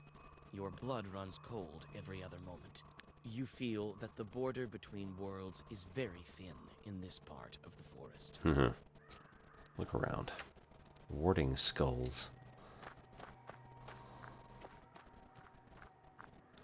Shouldn't have gone that far. But alright, cool. There are many different skulls and charms. It's a human You skull. approach the skull hanging by the door. Suddenly, the bony head starts shaking. A burning coal that serves as an eye socket stops you in your tracks. Hello. Oh, joy! And Noah, are we? Finally, some fun! That's the same actor as Igor, isn't it? My eye isn't what it used to be. Who's that old timer over there? I think I know him. Quite possibly. Will you let me pass to see the spinner? With pleasure, but I'm ordered to test Noah. If it were up to me, I wouldn't be hanging around here in the first place. Ayo. Anyway, we'll do it just like in the fairy tales. I'll give you 3 riddles. Solve any one of them, and I'll let you through. Solve none? or refuse to answer, I'll take one of your eyes. I'm short one, you see. I'd say that's the least of your problems. Well, are you up to it? Sure. Oh, let's look around first. So, how do you like this Isba? Ours is quite a bit cozier, isn't it? Go speak to that skull. That's the spinner for you. Always thinking up something crazy. What do you mean, speak to this? I mean that No, it used to be a Khaldun. The regular folks aren't likely to chat with it. We already did this. We, ours, are used to this sort of thing. It's something new the spinner thought up. Skulls such as these used to hang on the trees around here like effigies of sorts. This one is used as a kind of test. It would be best if you passed the test. This woman knows me, you see, but she's not familiar with you. What's The with yarn. the yarn on the paths? You see it, do you? Ordinary folk don't. The yarn binds some poor Christians to the spinner. It's a strong and dark sorcery. You had better go and speak to the doorman. What else should I know about the spinner? Hush, child. These skulls report every little detail to that witch. Keep your lips sealed. Okay, good.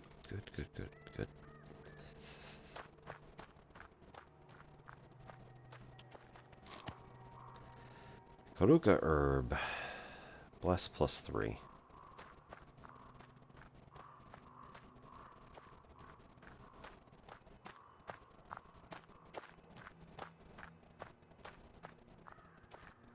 Yes.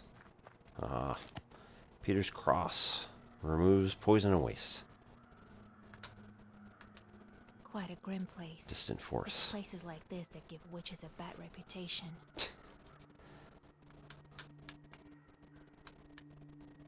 Okay, we know the skull.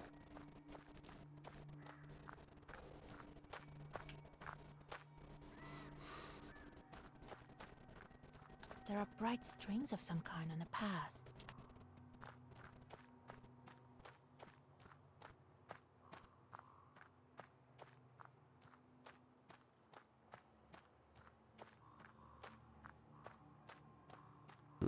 Right, we need to talk. Ready to solve some riddles? Sure, let's go for it. Wait, answer my questions first. I have no answers for you. Well, are you up to it? Yeah, sure. Have it your way. Ask your riddles. Listen to the first one, girl. There is a hamlet, folks packed together tight. Come morning, the cock sings, yet no man stands upright. There's a hamlet, folks packed in tight. Yeah, yep, okay. Come Well, morning the cock crows, cemetery. yet no man stands upright. A cemetery. Proper dead men do not rise from the graves. Correct. You solved the riddle. Ah, she's got heterochromia. Only that man don't rise in the morning.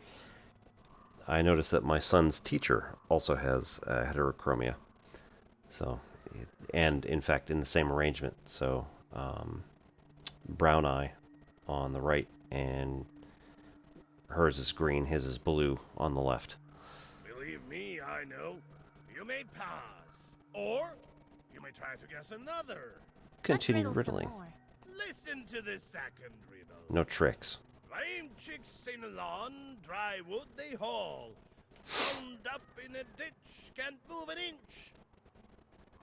Refers to priests who frequently recite Voimia Otka Isina in the name of the Father and the Son. Okay. They sing along. Dry wood they haul.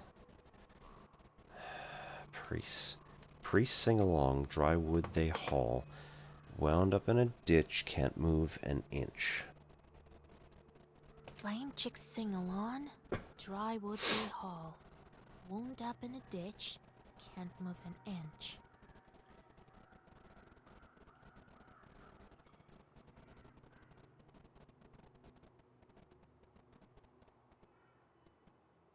Maslenica. I don't know what that one is. Is there a... Alright. Choose the correct answer to get 50. Press the button to use your knowledge to get a hint, but you only get 25.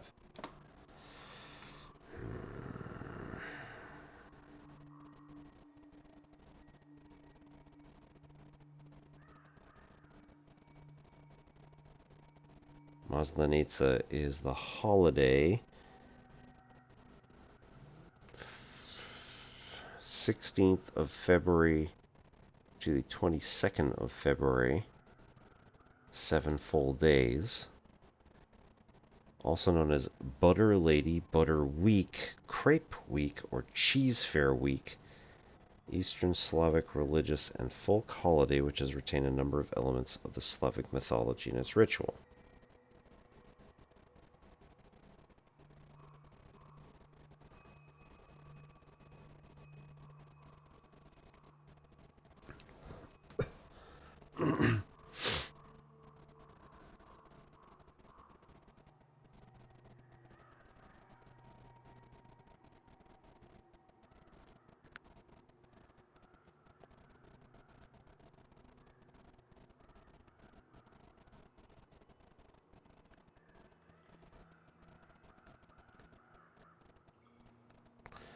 Yeah, I'm going to go with funeral. So the priests sing, they do the service.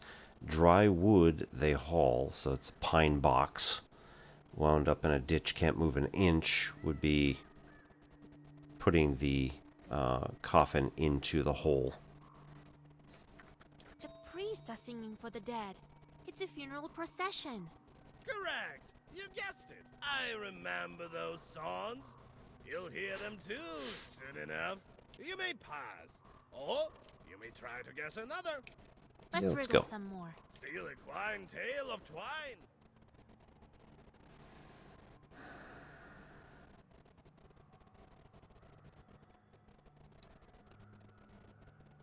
Steel horse with rope at the back. Steal a quine, tale of twine. Yeah, yep, needle and thread. Samovar. Alright, I don't remember what samovar is.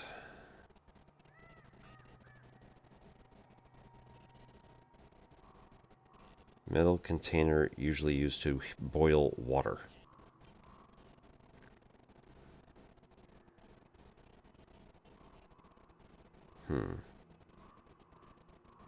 Usually to make tea or something else. Okay. Needle and thread. The steel horse, the part that drives through, and then the tail of twine, the thread that's holding it. Well, that's easy.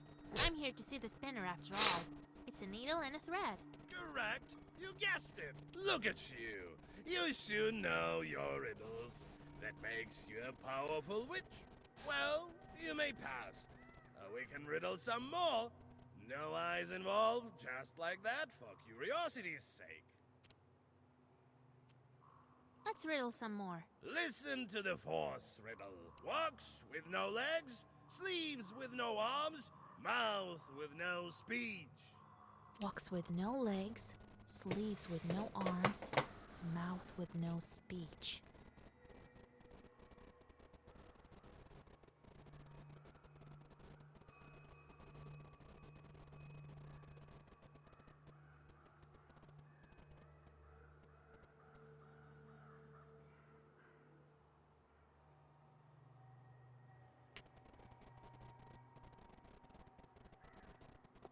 Mouth of the river.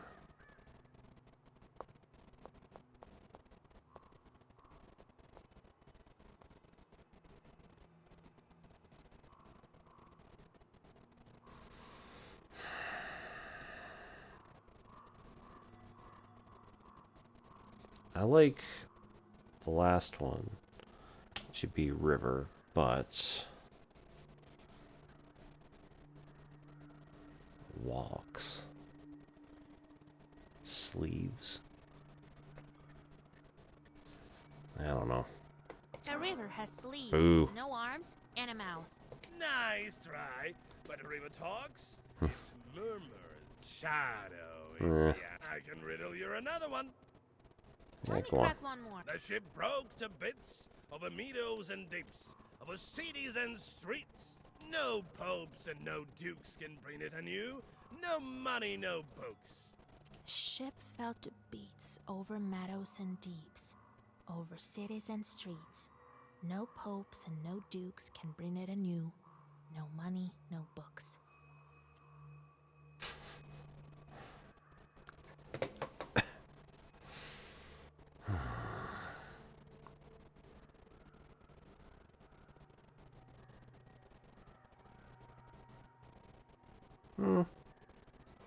Sky and the stars, I think.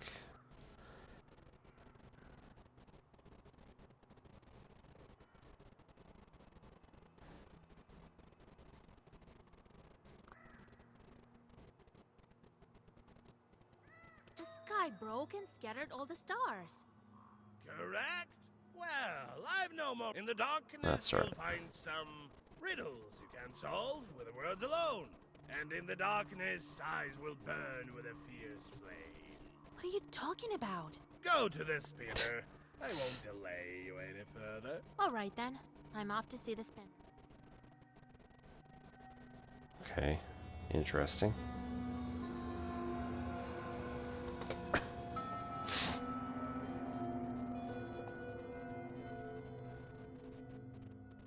Alright, Evening, Kapitalina Ivanovna. don't bring up demons. Evening to you too, Yegor Yevlakovich. Evrampi. I don't know what name that The is. voice of the spinner is quiet and smooth, like the rustling of pages in the Black Book. Brought you my little orphan. Became a knower recently, this one. You sure did. But what are you thinking, poking around in my business? You took my spindle. It was doing my bidding, you know. I let it slide on account of you not knowing and all. God bless, Kapitalina Ivanovna. I see you're a fine girl and a smart one. Yes, I heard your replies to the riddles. To be a knower is not all demonic affairs. So why are you here? Not just to check up on an old woman, I should think.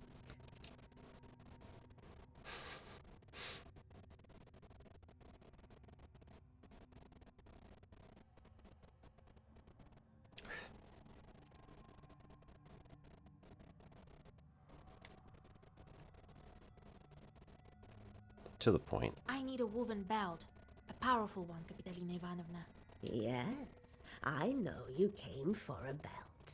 Only why would I give one to you? Old Yegor warned me that I should watch my mouth around the spinner. How should I answer her? Compliment the belts, clearly. You're known all across the Uyezd for weaving the best belts, Kapitalina Ivanovna. So I am. You aren't here without reason.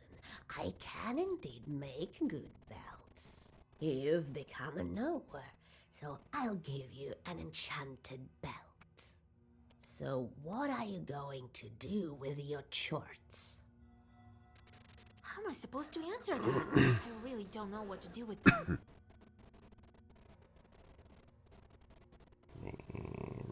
Use them to grow in power? Shorts will help me become a powerful witch. Boo. The filth will chew you up and spit you out. Never trust them.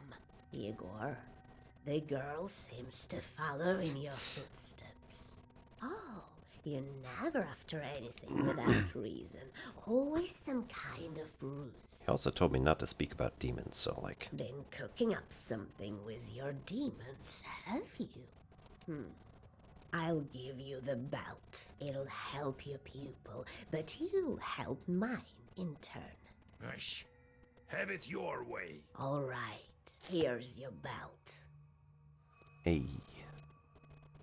Don't forget your promise, Igor. You won't let me.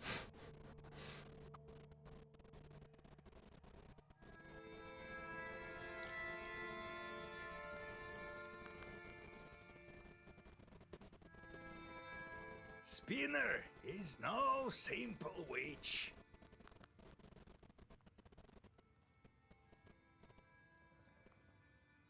It's not the last time we'll hear of her. What are you running your mouth for? You miss the whipping so much? Or does a Leshy have control of your tongue? Well then. Now we'll have to help her. Heaven knows with what. All right, we've got the belt. Now we must plan our next moves. And now to find a cross and a name.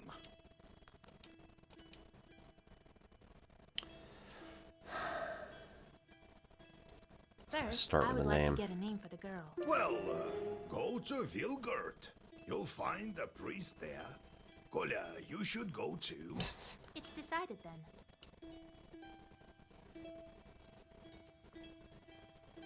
Pester with shorts. Okay, so the 13th brother. Right. Something with fire. Something with hunger. Ah, yep. Solikamsk is send fleas and roaches, which is matching with fire.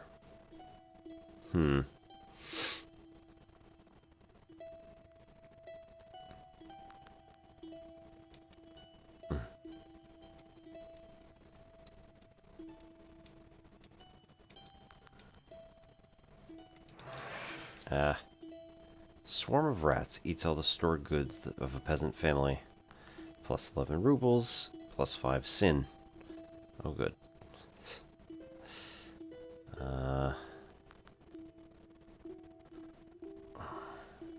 Right. Animals spread lichen to a cow. Task failed. No matter how Matvey tried, his sand ropes were no good. Shocking.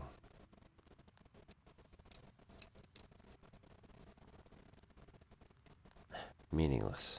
Bring water in a sieve.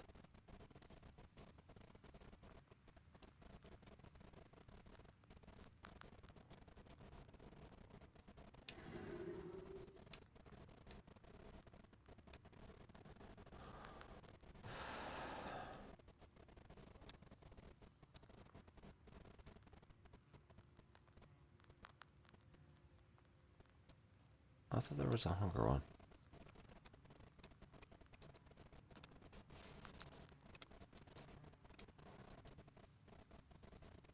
Huh. Okay.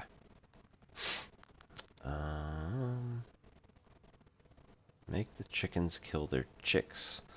It's kind of sad, but alright. Plus 7 to rubles and plus 1 sin. Not too bad. A small job. Witch. Every night there was a sound of wailing and hammering all around our izba. Chorts themselves can't be seen by ordinary men, but I found a secret passage in some hymn book that said you needed to look through a wedding ring to see them. One time I was walking along and I saw the witch walking in front of me, flapping and swinging her hands around with a pester on her back. So I looked through my ring and what did I see? Bugs and flies of all colors swarming out of the pester and stinging her. As we were walking by a herd, the witch grabbed a bunch of bugs from the air and threw them toward the herd. The chorts flew at the cows, stung them all over, and returned back to the pester. They had their fill.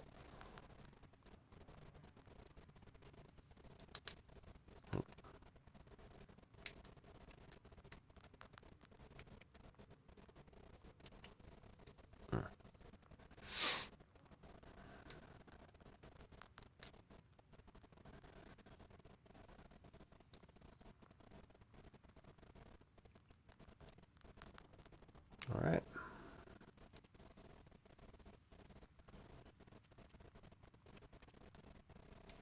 Save game. Oops. Alright.